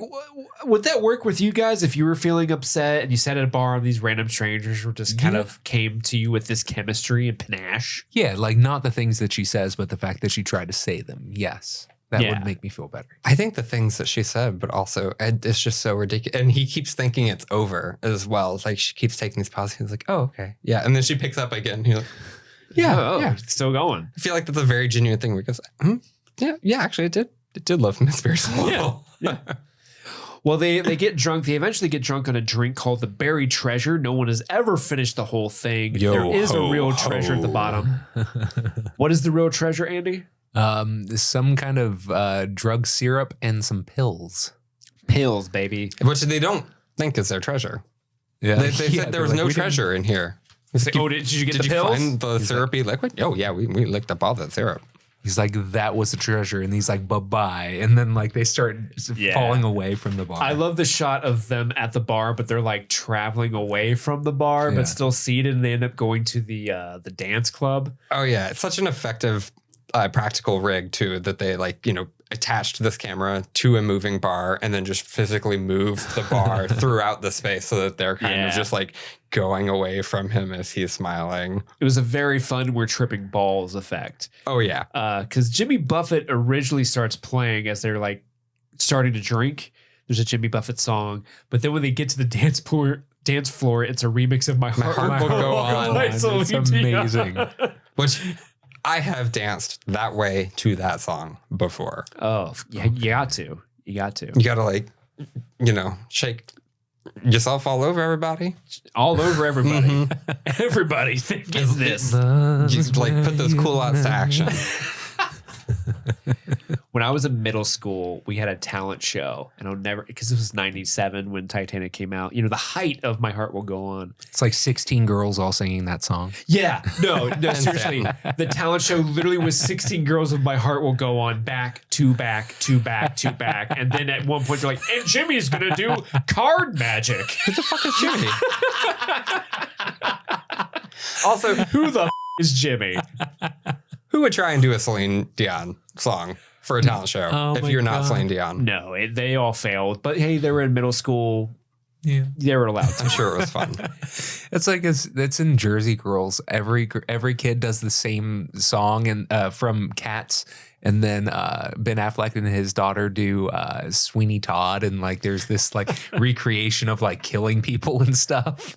But it's like there's like 16 kids like singing some fucking song from Cats. It's fucking phenomenal. That sounds amazing. Well, there's this ongoing joke throughout the movie where whenever Barb and Star are doing something crazy or fun, they'll just cut to the talking club. Like, what's the talking club up to? And in this moment, they talked. I love the smash cut where they go to the talking club and the one woman's like, I like looking at wicker, but I don't like sitting on it. Like that's all it is. Every time I've seen a piece of wicker furniture since 2021, when I watched this movie, I have said that line. And I will tell you, no one's ever gotten the reference, but more than half of the people went, I kind of agree with you. Oh, everyone agrees. It's 100% true. We all like looking at it. It sucks to sit in. Yeah. No, you need a cushion or something at least. Speak that truth. But while they're partying, Edgar calls Sharon Gordon Fisherman and gives her an ultimatum like, you need to give me the respect I deserve. And hell yeah, King, you got it. You earned that. Because he's met two middle-aged lady friends. And he don't need her no more. No. But they wake up in the morning. There's an Edgar sandwich. So he's like stuck in between them. They're like stacked on top of each other. You have Star at the very bottom. Barb Edgar, on the top. Barb on top. So for every three-way that y'all have ever been a part of, is that always the position you end up with? Because constantly. Yeah. I mean, the three ways I've been in. How about you, Steve? Yeah, many of them. So many. The one thing that's different is everyone that I've been in, the middle person is flipped around. Okay. Like a Lego piece. Like a Lego piece. Yeah. It fits in a little bit better. Yeah, the hole's got to connect. Right? I don't know what's happening. We're connecting holes. We're connecting holes, man. Okay, that's Keep important. up. Keep up. You got to connect them holes if you're going to be in a threesome. So fireball, huh? I love this line because they kind of wake up. Edgar kind of goes and does his he's getting ready, right? Mm-hmm. He feels a little shamed, I assume, because he just had a sexual romp with these two women and not the woman that he loves. I love. And I love how they're kind of going back and forth. It was like, were you the one that was, yeah, that was me. And at one point, Barb was like, yeah, it was 2 against 1 over there. I just love that They were line. riding up and down the hallways on me like a couple of horses. Oh, that's why my back is sore. Yeah. I feel a little awkward. Was it because I spanked your bottom? Yes. But we find out that Edgar is the first man that either of them have been with since their previous relationship. Mm-hmm. So Barb was in a relationship with a man who passed away, unfortunately, who seems like a swell dude. Ryan Quicksilver. Ron Quicksilver.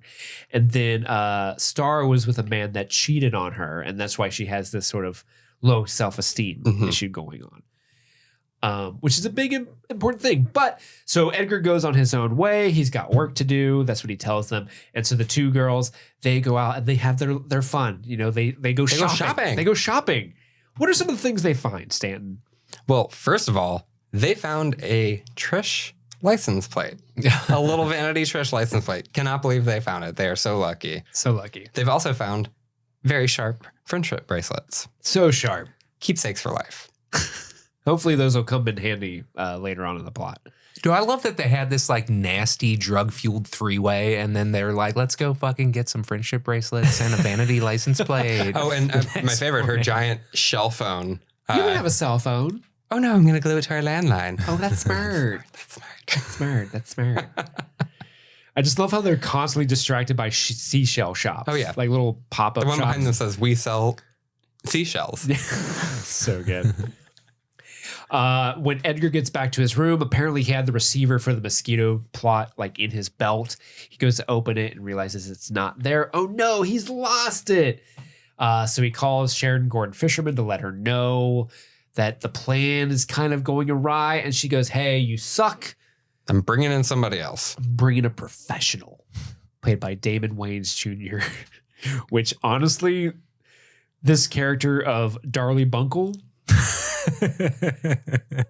if there's one thing I can say critically bad about this movie, it's that Darlie Bunkle is criminally underused because every time he shows he steals the show. It's so goddamn funny.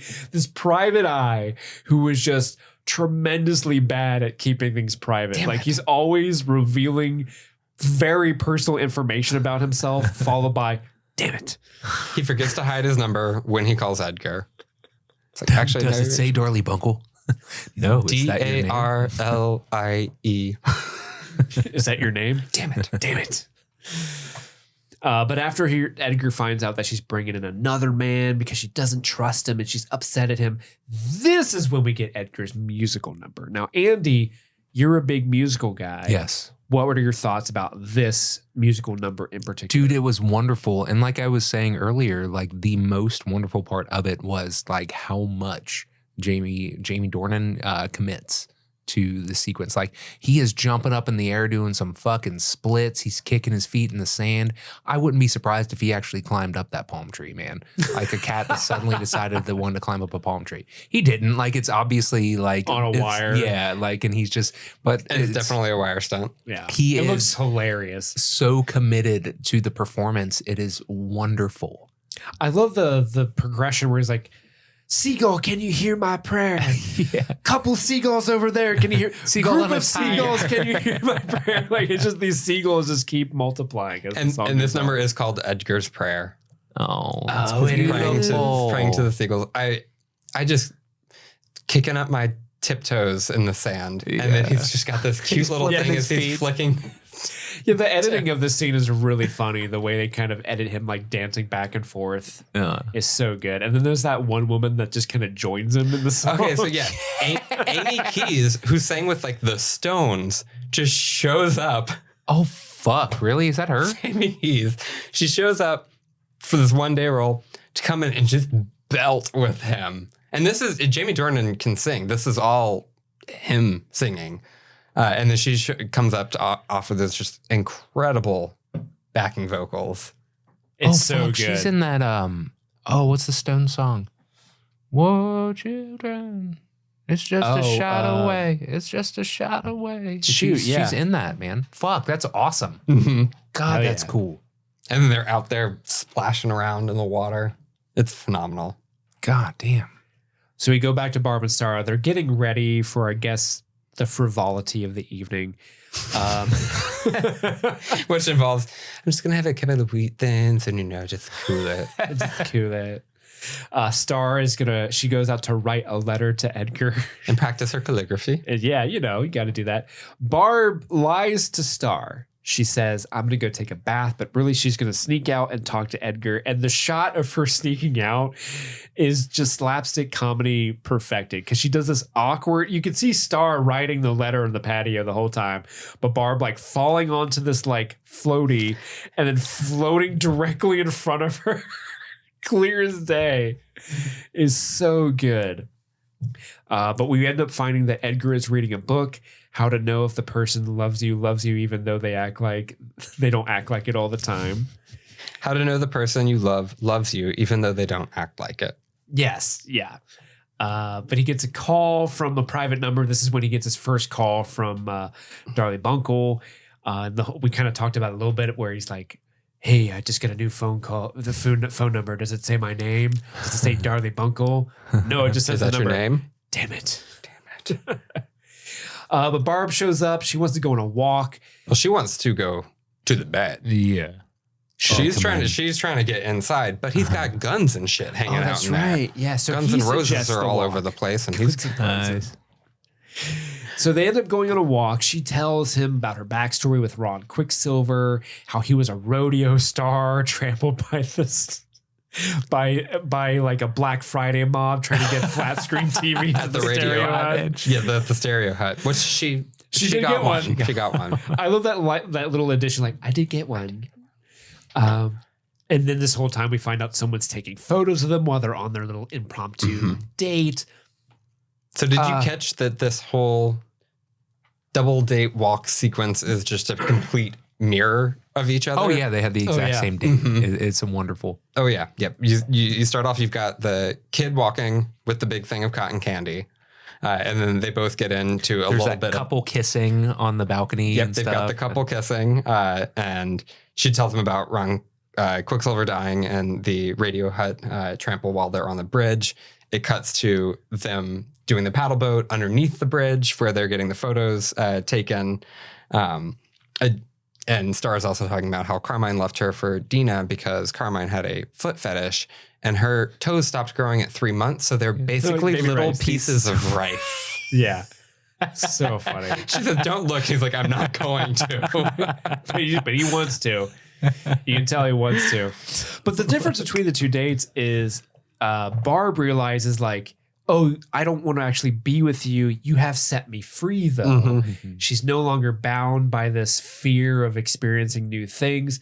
She runs off away saying, everything is possible. Everything is possible. But Star, in the meantime, Star was a fuck. And let's go And make love against those hard wooden stairs. okay. He's so excited. And he really, really likes it. I like the scene where she's like, oh no, Barb thinks I'm doing whatever her excuse was.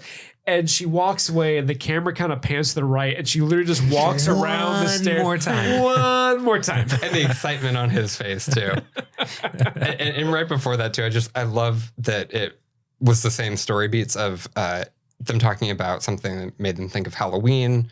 And then they mention each other's Halloween Springsteen. Yeah, so Star apparently went wearing just a diaper. So she Just a diaper. Tits she out. won, yeah. So she's topless wearing just a diaper. And then you've got Barb dressed as Bruce Springsteen. This moment reminds them boss. that they have abandoned each other and that they've, one, wasted all that water, and two, ruined that pillow. Yeah. So funny. But when Star gets back into the hotel, Barb is kind of sitting in the chair. Genre shift, horror. Yeah, it becomes horror where she turns on the light and it's like, oh, I've been caught in this lie. But That's really, like how the trailer starts. You got to watch the trailer, man. Anyway. it's so funny. But yeah, no, Barb's just playing with this light. Oh, I'm just playing with this lamp. This is the first time you see her without her giant necklace on, except for in the bedroom scene earlier on. They usually go to sleep with their full earrings. Earlier they had palm tree earrings underneath hoops and pineapple earrings together. It was amazing. And probably These like are what was, details that I don't catch. I was like probably a 15-pound necklace on both of them too. Damn. And their jewelry is getting continuously more and more colorful. Okay. Shit.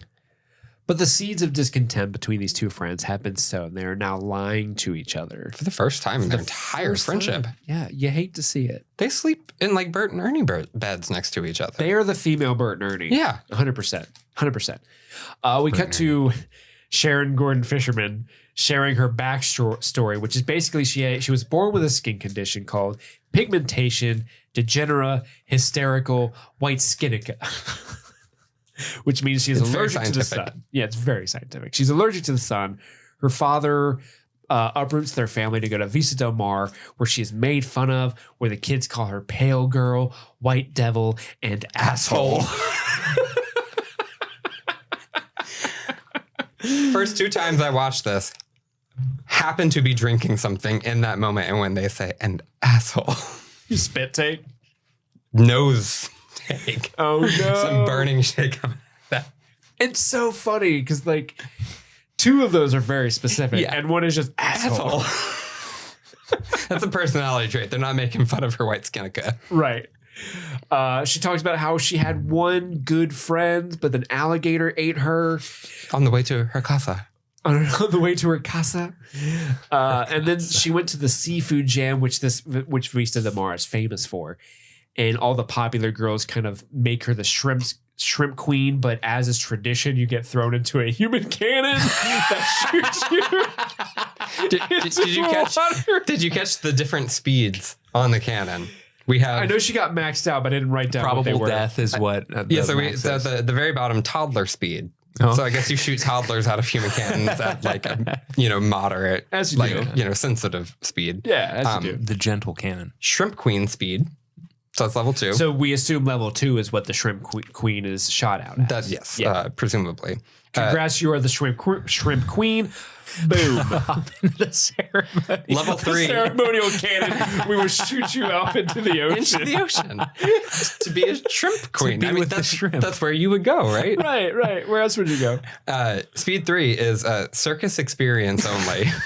So it's not for circus performers. It's for the circus experience. This experience. And then last, as you called, probable death. But she gets shot out at probable death. And I love this, like, where I flew into the air and then landed into the water of a pool on a Disney cruise. Bobbing around like a naked ball of mozzarella cheese. So she has been humiliated by the people of this town. That is why she is so hell-bent on getting her revenge, because not only is she humiliated, her dad died of cardiac arrest in this moment from worrying about his daughter, and then her mom abandoned her shortly after because she's a Florida mom, I guess. So she went to go reinvent herself in Palm Springs. As you do. As you do, as a Florida mom. Guys, let's go reinvent ourselves in Palm Springs. I'm all for that. I Let's want do that it so badly. Let's do And it. meanwhile, you're getting some of the best emotive reacting from Yo-Yo as he is just going, "Oh my God." When she says my best friend got eaten by an alligator, he goes, "Holy fucking shit!" And then I think the best moment of validation, I hope that both of you gentlemen will always tell this to me and everyone else in my life. I think your feelings are valid and this is the only answer. Yo-Yo gets it. If you ever need to confide anything in anybody, I hope you have a friend like Yo-Yo. Yeah. Can I bring us back one scene just to touch on the extended lies that Barb and Star give to each other about their night? And Oh, you talking about the turtle house? they both get to have a turtle experience. Yeah. And this, I feel like, really nails down their friendship and the fact they've never lied to each other. Because they're both lying to each other, but are totally 100% in belief when the other person is lying to them. You met a turtle? You went to a turtle's house? Oh, where do they live? Oh, just in bushes. How was your bath? The bushes. It was good bath good. And I saw a turtle in the tub. Just like 100% genuine. I am believing every word that my friend says. And they tell the same lies. They tell the same without so even picking up adorable. on that. No. They're so adorable. We cut to Edgar in the buffet, like morning buffet line, I guess. And he runs into Darley Bunkle, 205 Pagoda Drive. Damn it. He has revealed more information about himself. But he's saying like they have to meet. I'm going to leave you a letter detailing where we're going to meet. And It's a good Edgar plan. says, why don't you tell me where we meet now instead of this extra step? He's like that idea you had where I tell you now instead of Remember that going idea? that way. Yeah, that's a good idea. That's a good idea. I will meet you probably at sundown. And then I love that direction. I will meet you probably at sundown. I'll be wearing a purple Zorro style fedora with a feather in it. The rest of the outfit I have not figured out yet. Yeah. Again, very underutilized. I wish he was in this way more. There's an entire cut scene where Edgar and Darlie Bunkle do meet up. In the Zorro hat? He's got a Zorro hat. He has got a lime green zoot suit on. And were they afraid of a zoot suit riot? Probably. That's Cherry the Pop thing and where Daddy's he's got man. it. But he had given Edgar a Hulk Hogan like wig and bandana and a white shirt that just says Tylenol on it. And there's a whole scene of them at a restaurant trying to share secret information wearing the most ridiculous outfit. And it's like a nice restaurant. Oh my God. Why do they cut that? That sounds so amazing. So good. Barb and Star are getting murals of themselves done, as friends do. Caricatures. You've been to carnivals. Yeah. And I love the caricature artist is like, please stop moving. Please stop talking. You're going to mess up with You're talking a lot. a lot. And I do love at the end of the scene where she reveals the drawing and Barb's like, oh, I can see where the talking was a problem. And you just see it looks like 3 stages of their heads moving. So good. But Star kind of fakes this illness so that she can go hang out with Edgar. She's got the flu and she'll probably be out for like 3 hours. Give or take. You never know. Yeah, and so they go out and there's this really fun, like, kind of montage of the two of them on their own separate adventures. So like Star's out with Edgar and they're doing this gross suntan lotion lathering where it's like it's just too much lotion, but it's really funny. Barb is doing all the activities that they kind of promised each other that they would do, except for the banana boat rides. Yeah. That is important. Now she's with Jeff's banana boat group, but they go snorkeling. Yeah. She warns everybody there are currents. There are currents. She starts screaming, standing in the shallows. It's amazing. Guys, there are currents. What if you know this? She's doing a ton of shit, though. I mean, she goes, is it parasailing behind the boats? Yep. She's parasailing and smoking weed with Speedo Man, who we have not mentioned up until this you point. see Speedo Man's, the orange Speedo. God, he's so many times he shows up in this movie. I love it. Every group. Like anytime they're at the hotel and there's just guests there, Speedo Man either like opens the scene or is just walking back and forth throughout the entire scene. He's almost top billed. How frequently he shows up. But they finally at the she end does of a drum circle. She meets Tommy Bahama. Is that here where that happens? Oh, that's later, my friend. Oh, damn. That's later. I'm sorry. Yeah, Star's having some very sexy times, like you said, especially with the sunscreen. And we also see a little bit of moments cut throughout this montage of Barb attempting to check in on her. Star has put her thermometer in the rolling iron, the curlers. I was wondering what that was. Okay. So Barb is able to confirm, 137 degree temperature. That's a fever. So good. And that Barb has been getting a lot of sun in the business center. In the bit, Yep. There's a skylight in the business center. Because she's not doing all the fun things that they were going to do together. She's not living her life. She's just hanging out in the business center. She's not playing music with hippies. Not at all. She doesn't have like armpit hair.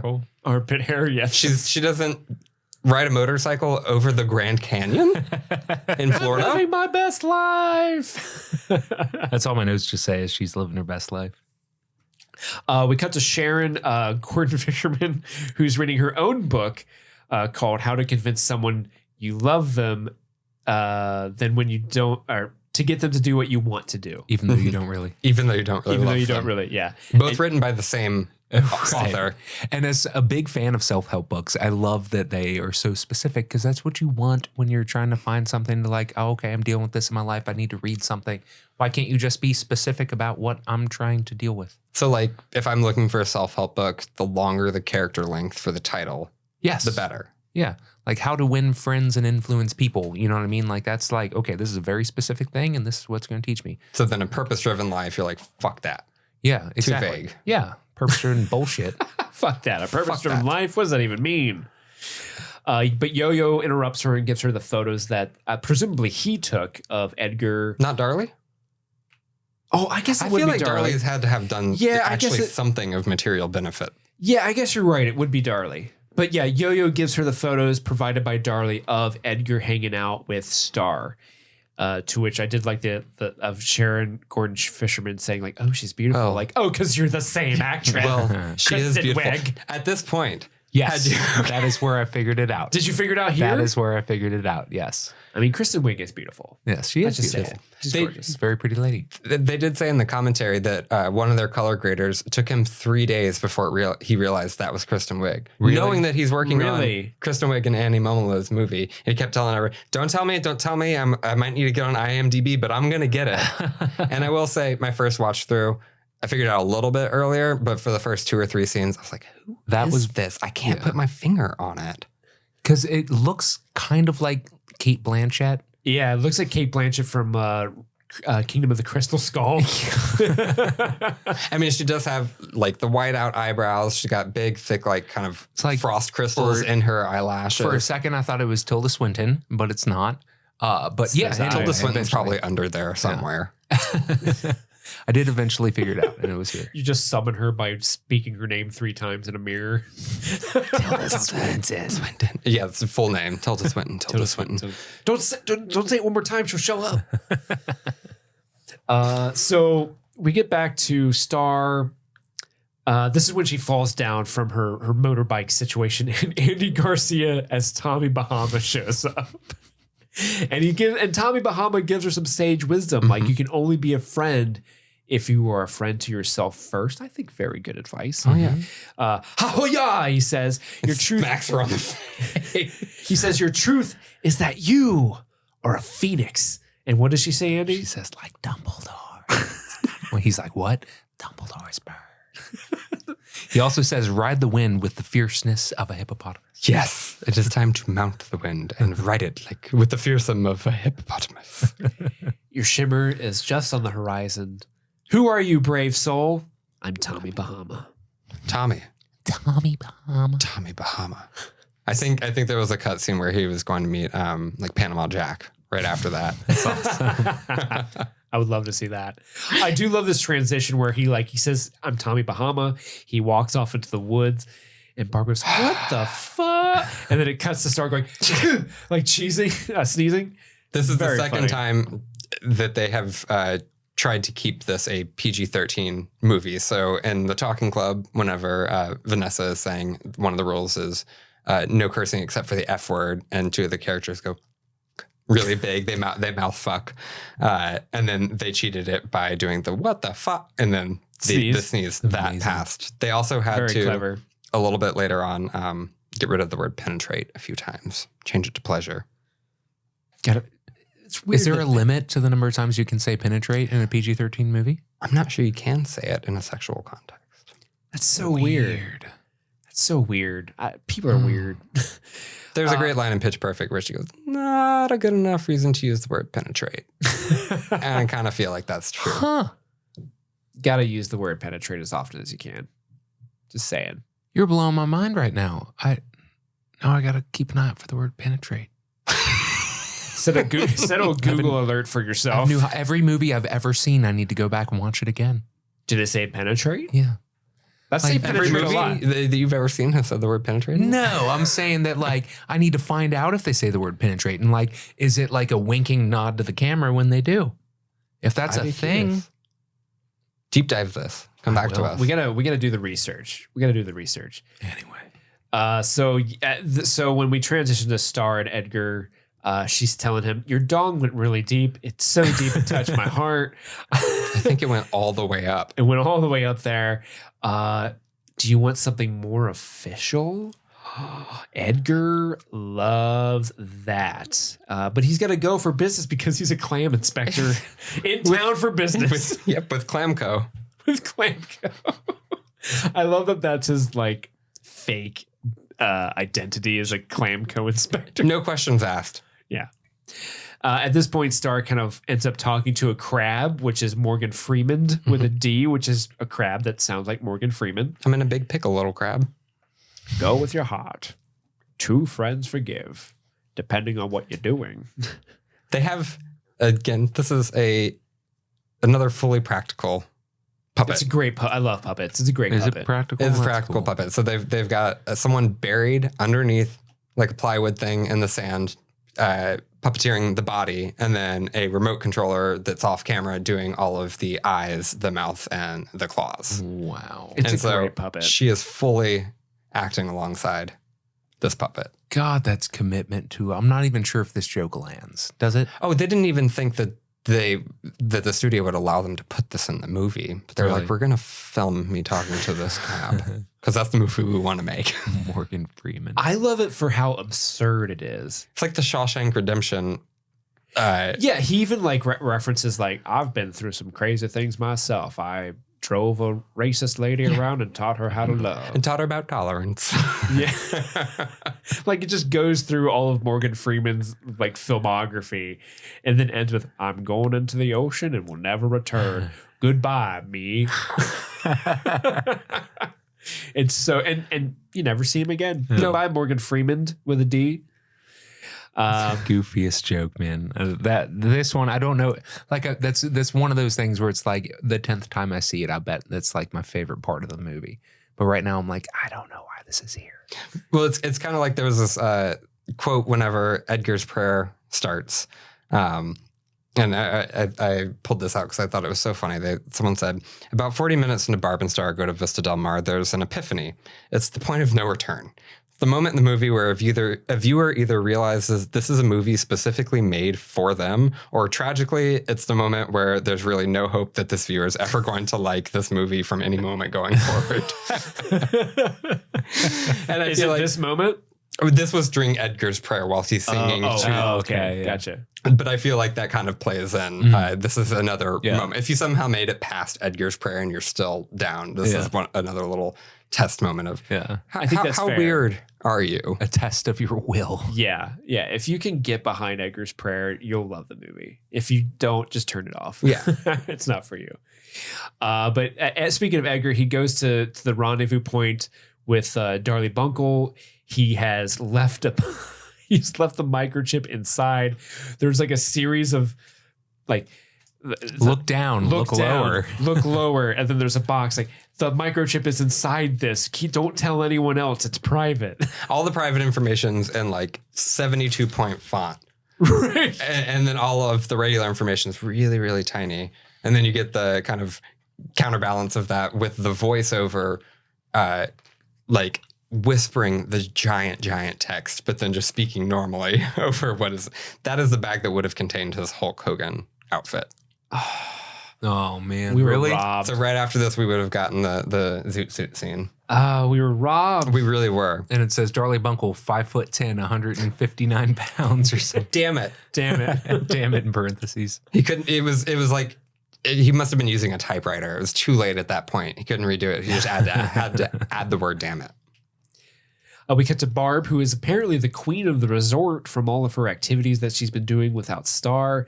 But she does not want to do the banana boat ride without Star because that was the one thing they really wanted to do together. And it is at that moment that she looks up and sees Star and Edgar canoodling on the balcony. Canoodling quick. is a word to use. She says how much she loves Richard Cheese. She's like, it just makes me feel so good. And it cuts to him going, so many of my friends from high school have recently passed. Rick, Scott, Dave, all dead. And she's like, well, that one's a little dark. Anyway, I just love Richard Cheese and I want to plug him when I can. You got to plug the cheese. Boobies on vacation. So we go to up there where Star and Edgar are. I love this little bit where she like shakes her head and there's like ding ding ding ding noise. Yeah. And then you can see her kind of like, wait, was that really my head? And it's really just his ringtone going off. She has this timing is mild perfect. existential crisis of like, oh my God, am I losing it? That's one every time that I rewatch it, after it happens, I have to rewind it and watch it a second time because I laugh so fucking hard that I overpower the actual audio of the movie. I'm like, no, I need to like shut the fuck up and go just listen to experience the this. pure perfectness Of that ding-a-ling-a-ling, ding-a-ling-a-ling. It's so good. So she leaves, but Star walks up to confront them. And is at this point where Edgar is on the phone talking to Sharon Gordon Fisherman about the receiver plan. And she's kind of got like a glass held up to the door. And she hears everything. She knows that Edgar is here to essentially kill everybody at Vista Del Mar. And and she knows every detail because he is going into like excruciating detail about the entire plot from the very beginning to the ending, just in case anybody happens to be listening. Yeah. Very convenient. But at this point, which is inconvenient for Barb, a woman walks up and wants to know where she got her great necklace, which is from... Believe it or not. And she keeps trying to whisper it to her. Believe it or not. But this woman just isn't getting it. I can't hear you. Sharon Gordon Fisherman is telling Edgar, hey, you can't trust these two women, Barb and Star. They're actually spies. They work for the HPV. To which he says, sounds familiar. I was going to tell you about that. Actually, a lot of people have it. You probably have it. Stop trying to confuse me. I do love the moment where she continues, Edgar, you'd listen to me and you'd listen to me good. Pause. You still there? Are you still there? Yes, I'm listening. Okay, sometimes the signal in here is a little... But he realizes that Barb is listening to them through the door, and he's like, oh my gosh, they are spies. They're really, really good. And he's kind of bummed about it because he really felt like there was a connection between he and Star. And of course, as Barb is running away from this, she goes back through and apologizes to the people that she yelled out about it being belief it or not. Sorry, I yelled at you. Sorry, I yelled. So Barb goes back to Star to kind of tell her, like, hey, Edgar's a killer. Star says, you're jealous, you're making this all up. And Barb's like, I'm going to call the police. They're mad at each other. And then when she goes to call the police, she sees that she's wearing the banana boat. What do you call that? Life preserver. Boats, yeah. And she's like, you're going to do the banana boat without me. It's a real tit flapper. That's what I hear. And they're just mad at each other because all of these lies they've been telling to each other is just finally boiling to the surface. Enter Edgar. And he's heard with a gun that it's a real tit flapper. It's a real tit flapper. And she is already on the phone with the police as Edgar walks in. Perfect opportunity to continue this phone call. But instead she says, oh, I thought I saw a burglar, but I guess it was just a turtle. A turtle. It's just a turtle. Just a turtle. I like turtles. And I love this gag. So he bounds them up with their own rope they had packed previously. Which I did not catch. That's a really good touch. And he says, like, you lied to me about the HPVs. There's that joke like, oh, everyone has it. You probably have it too. And Barb just like, we're Barb and Star. Unlike you, Edgar, you effing liar. We are who we are. Just getting as many R's in there as possible. And he starts giving his backstory because they're like, hey, we deserve to know why you would do this. And he's kind of saying this long backstory about his dad and how he was taking all these jobs to support his siblings. And each time he like turns away from them and they use their sharp friendship bracelets to like cut through the rope. And every time he turns around, they're in various, like, they freeze, but they're clearly like contorted with each other. And every time it gets more and more ridiculous where they're not even being bound together by the rope. And there's like, just listening to his story. It's so funny. And I feel like that would be so hard if you've been a dramatic actor and you're with two of the funniest people on earth and they're doing this ridiculous thing and you are just fully staying in the moment to give this very, very like serious dialogue that itself is also so silly.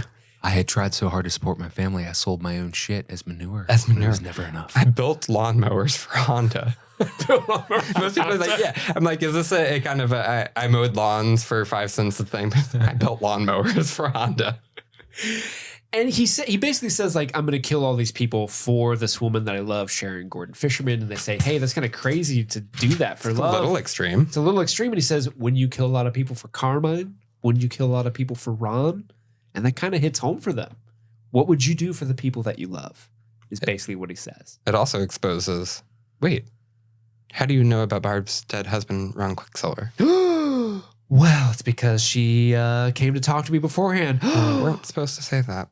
Oh no, all of the lies are out now. All of them. We can just talk about it. Let's just talk about it. You met Tommy Bahama? But at this point, Edgar leaves, but Sharon Gordon Fisherman actually shows up as well and kind of abducts them, right? She bops him in the face. Bops him in the face, and this is where she kind of like puts them against a cliff, and she's got these boxes of alligators, like, hey, I'm going to kill you guys with these alligators. Edgar needs to put the receiver so she can finish her plan of killing everyone in Vista Del Mar. Right, and she very, in classic villain fashion, asks how their vacation is going, to which they give an absolutely genuine, simultaneous answer. I love the cut back to her saying, wait, no, I didn't really want to. Okay. It's like the only time you see Sharon Gordon Fisherman just off of her game is she can't interrupt them to get them to shut the fuck up. Yeah. It's really funny. Well, it was supposed to be a friendship We trip. had a level of fun. And like, wait, you met Tommy Bahama? Anyway, You met Tommy Bahama? But eventually, so they jump off the cliff to escape the alligators because they're coming in hot, right? And Andy, what saves them from jumping off this cliff? hang on, I wrote it down. Oh my gosh. They're culottes. The culottes! And the Payoff from an hour and 15 minute The payoff for the definition, dude. So like Dogma vibes, right? Like the definition of a disclaimer at the beginning of Dogma, like he did it first and the best. Never been done better. So when culottes popped up and we got the payoff of them packing the culottes, I was like, are you shitting me? And then this happened. I was like, okay, that was pretty good.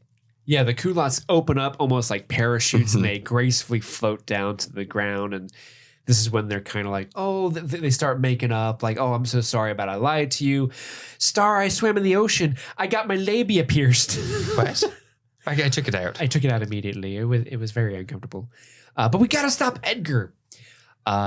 Cut to Edgar and Sharon are in the hotel room. Sharon Gordon Fisherman kind of tells him like, yeah, there are two alligators out there with their bellies full of them. And he's very sad. He's very disturbed. She activates the receiver and he knocks her out with the sand jar that he made with Star on one of their dates. But the receiver's active. They got to find it. They got to get it out of there so that everyone at the seafood jamboree isn't murdered.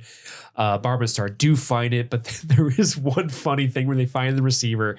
Oh, it's exactly where he said it would be, on the stage. Oh, seashells. And they immediately get distracted by the shell or high water. Shell or high water. Oh, my God.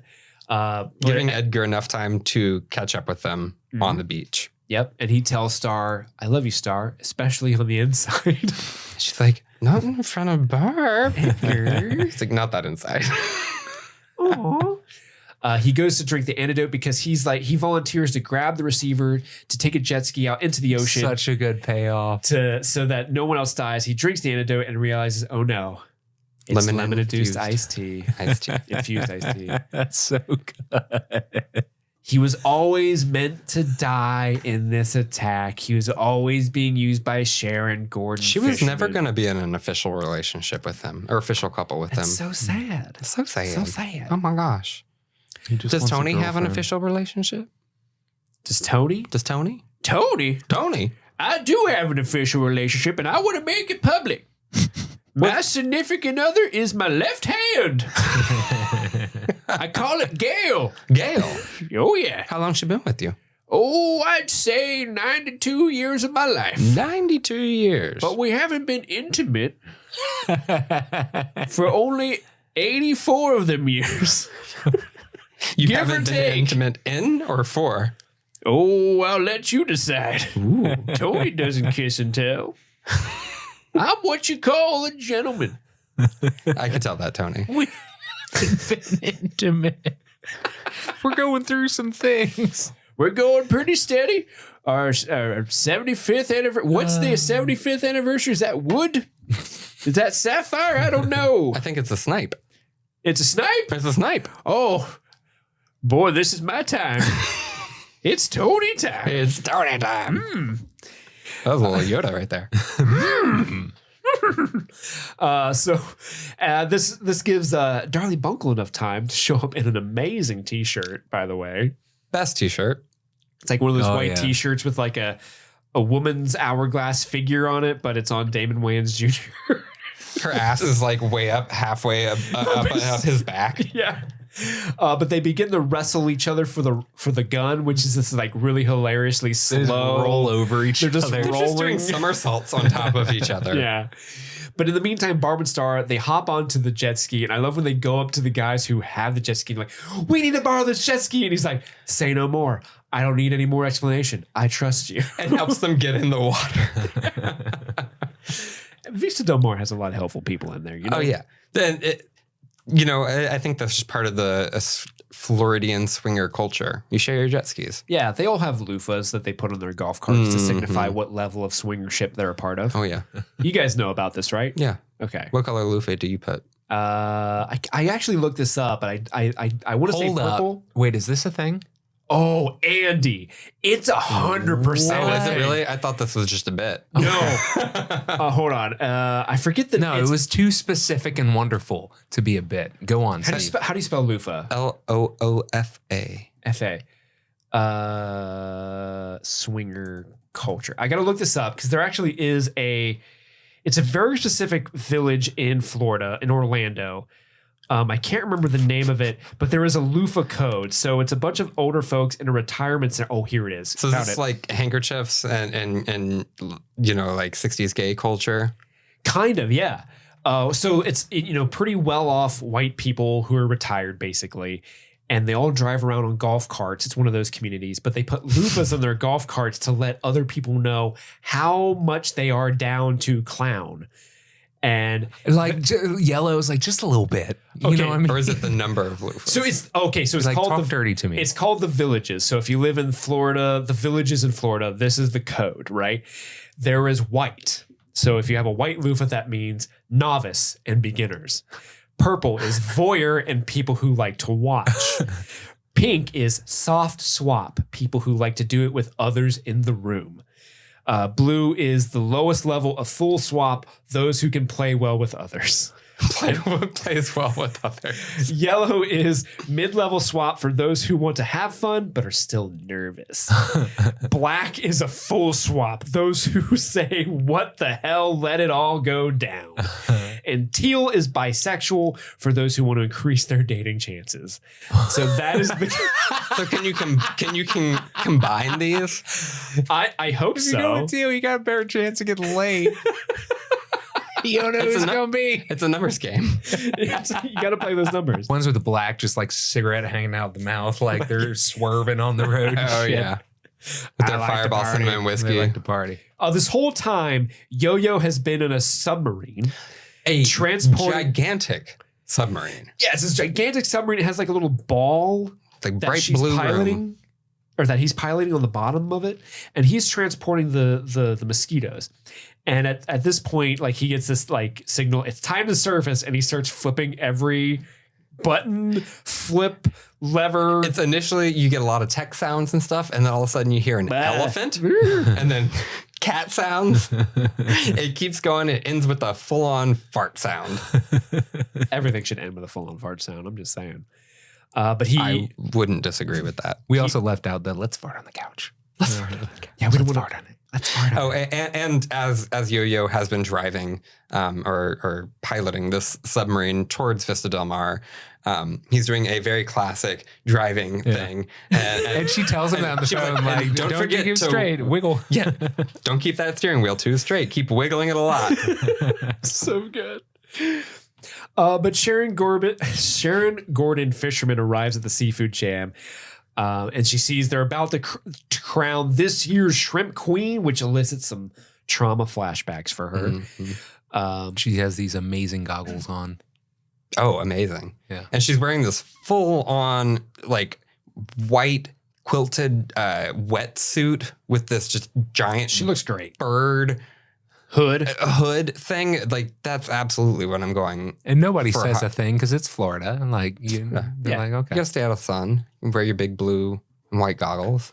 That's what you do. You don't want to get there's a lot of UV rays. You got to protect yourself from those. You know? I think some people are familiar with white Skinnica down here as well. Absolutely, especially in Florida. We get a nice little cut to the talking club still being boring. My favorite facial expression is this. Oh, that's a good one. Steve, what's your favorite facial expression? I just made a face. I like that. What's your favorite facial expression? Oh my. Hello. Oh, he's biting the finger? That was more than just an expression. That was a full-on That was an experience. a journey. Facial experience. Facial experience. That's what I bring to the table. But in this moment, Sharon Gordon Fisherman sees that Barb and Star are already on the jet ski, getting away, and she realizes, you know what's still here? The cannon. So she goes up to the cannon. She sets it to what level? Probable death. Probable death. I thought she was doing that to like whoever wins, that she's going to like Kill shoot them to their death. Yep, she's getting a little bit of extra vengeance. Yeah. And she may still, like, if they didn't switch it back. But anyway. But yeah, Sharon launches herself into the sea so that she can tackle Barb and Star on their jet ski. Perfect aim. Yes. Very good aim. That's what those goggles are good for. And she kind of says like, hey, you thought you could ruin my plan. You're not going to. Give me the receiver. They give her the receiver, but they have taken the jet ski keys, so she can't actually drive back to shore so that everyone dies. But those mosquitoes, they be coming in. They be coming in. Barb and Star abandon ship. They go underwater to escape the bugs, and the bugs seemingly eat up Sharon Gordon Fisherman. While underwater, Barb and Star continue to have a conversation with one another, but without speaking, which is really funny. Yeah. Their life flashes before their eyes, and it pays off so many water. things that they established earlier on. Oh, yeah. You get a ton of like just random footage from the movie. Kermit riding a bike. The frog legs, right? Yeah. A quick shot of wheat thins. A baby turtle in a tub. Spinach peanut. The same stock footage of the old people on a bike from the beginning. The Don Cheadle magazine. The Don Cheadle Sky Mile magazine. A pair of toe socks and Mr. Peanut winking. Oh, yeah. In boxer shorts laying in front of a fireplace. Pretty fucking sexy. I'd nut for that nut. Ew. Steve, I couldn't have said it better.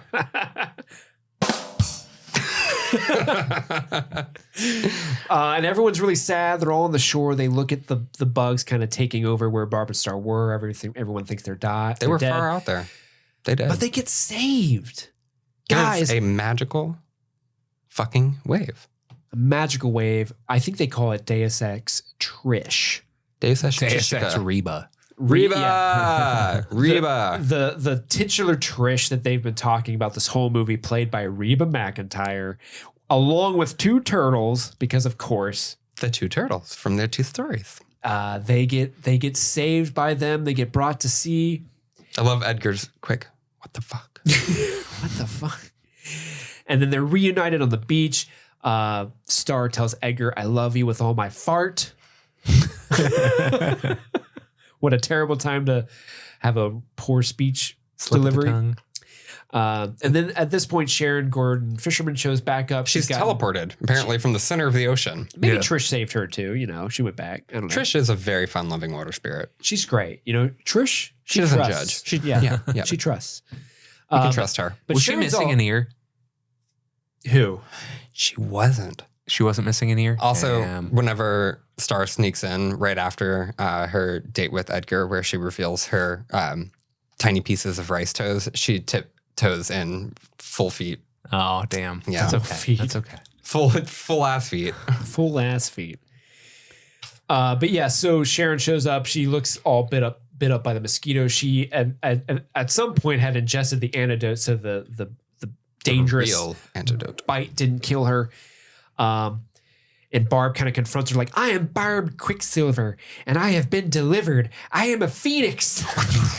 You do not scare me." And eventually they kind of get to the root of Sharon's problem, is that she doesn't have friends. She thinks friend is a dirty word, but no, friend is the best word of all. She is ready to have friends. Let's giggle about boobs and butts and stuff. I love this. They beat the supervillain with their superpower, which is friendship. It's beautiful. poetic. It's poetic, really. And it is at this moment when an elderly person on the beach is trying to get them raised and throws a little reflection of light onto Barb and Star. And to them, that means they got their shimmer back. It's our shimmer. They got their shimmer back, baby. Edgar, do you see We got our shimmer, but he knows what it really is. But he plays along because he's a mensch. He really just wants another buried treasure. That's what he's all about. True, He's like, you want to go celebrate? Get another buried treasure? Let's get them pills. Pills, baby. Pills, baby. And this is when the movie kind of ends. Trish narrates, how... She says, get outside your box and find out what life's about. Which is a great message. Everyone needs to get outside their box and find out what life is. Go on a tip-flopping banana boat. And that's exactly what Barb and Star do. They get on the banana boat. We get a nice little freeze frame that says they were on the banana boat ride for hours. It was a real tit flapper. Yo-Yo shows up at the very end. You think the movie's over. No, he shows up. He's got a bazooka. He looks like he's got a bazooka. And he's like, you old people think this is over? This isn't over. It's time to party. boogie. Yeah, and he shoots. The gun is actually a t-shirt cannon or something. And they all start dancing. And that, ladies and gentlemen, is the end of Barb and Star Go to Vista Del Mar. What an experience. And then we do get a really, really lovely, throughout the credits montage, you get to see pretty much every group from every scene all getting a part of this dance. Yeah. I love it when movies do that, where there's like a dance sequence at the end of the credits where everyone's dancing. It just makes you feel like, oh, they had fun. Remind me of the end of the Muppets, the more recent Muppets movie, which had the same production designer on the Muppets as Barb and Star Go to Vista Del Mar. Oh, wow. I could see that. I loved in That the makes sense. dance montage, you get to see the girl that played Little Sharon dancing. For some reason, that one touched me. And I was like, oh. That was their last day of filming was the really, really, really young Sharon Gordon Fisherman talking to the doctor. No. And they just wanted to end it on a very cute note. That's adorable. One thing that I learned about this movie was, and I didn't bring it up, but in the beginning when Yo-Yo's riding on a bike, is it, how do you pronounce it? Rendoy? Ren. Rendoy actually had never ridden a bike before. Oh, really? And so he had 20 minutes to learn how to ride a bike on the studio lot. And throw newspapers? And throw newspapers and dance on the bike. And sing. And sing. And so like they were rushing trying to get him to learn how to ride a bike really quick. And luckily he did.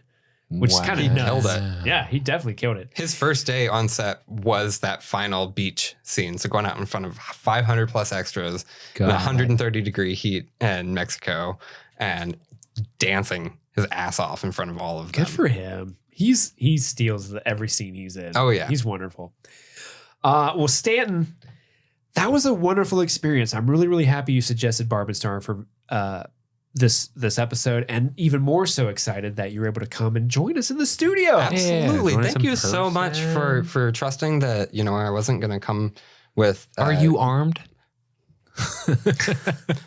It's a little too late to find that out now. Just with my notebook. I was going to say, I'm so glad that you trusted me not to come armed and dangerous. No, this was an absolute treat. I hope that for y'all and for anybody in the Fiendiverse out there, that this was a nice little bit of brightness. I'm going to start Yellow Jacket soon, but I get that's maybe a little bit more on the gory side and less on the sunshine side. It is a little gory, yeah. Yeah. And so, I just hope this brightens everybody's day a little bit. Yeah, especially after this week's episode of Yellow Jackets, people might need a little bit of a pick-me-up, and hopefully that did achieve the goal, because this week's Yellow Jackets was a little bit of a downer, for sure. Before we go, there is a couple things of business we have to attend to. First off, give me that Fireball Cinnamon Whiskey. This is the business that we're attending to. Whiskey. Here we go. Because Chris is away, the mice will play. Stanton's here. We got to celebrate. Stanton, thank you so much for being on the show. Thank y'all so much for having me. Cheers. Cheers. Gentlemen. Cheers. Just like candy. But Andy, so fucking awesome to see you. It was really great to work with y'all, like kind of spitballing ideas for the Last of Us podcast art. And so I feel like it was fun. Oh yeah, people might not remember you were the one that created the Last of Us art that we made for that coverage. Yeah. So I just love being a part of the show in any way, shape, or form. Y'all built up like an amazing community on Discord. They're so many people out there who will also watch like a 30-minute episode of something and have 3 hours worth of comments about it.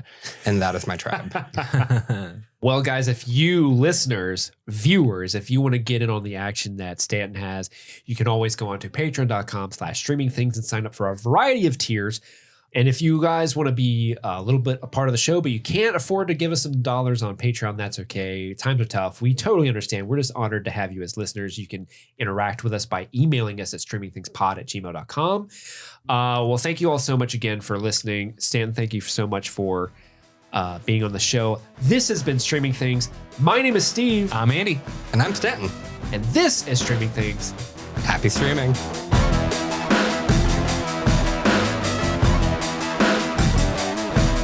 It's gonna be May. And in this month of May, we want to give a special shout out to the patrons that are brand new to the Stream Fiends family.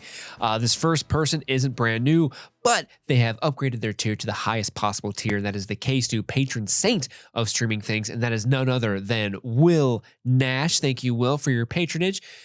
In the Try Before You Deny producers tier, we want to welcome Alan Tomlinson. Hello, Alan. Thanks for joining. In the Marty B VIP producers tier, we want to thank Christian Louise, Kate Russell, Gabriella Balin, and Rachel B. Thank you all so much for being in the Nina with Dr. Marty B. In the Chocolate Pudding producer section, we want to welcome Alyssa Haley, Karis Brister, Echo Romeo Oscar, Jason Richards, Harry and Charmaine, Chelsea Agunde, Nomad Props, David Gauthier, probably mispronouncing all of these, Christian Pancal, Kelly Camp, Nathan Fisher, Izzy Drawing Wolf, and Mary Phillips. Thank you all for joining the Chocolate Pudding tier. Hope you enjoy this bonus episodes. And in the Friends Don't Lie producer section, we want to thank Serena Singh, K.L. Morton, Tony T. Is that Tony time? We'll never know. Ronan, and Mike Oxlong. Thank you all so much for keeping the lights on over here at Streaming Things. We love you so much dearly, and we appreciate your patronage so much in this month of May.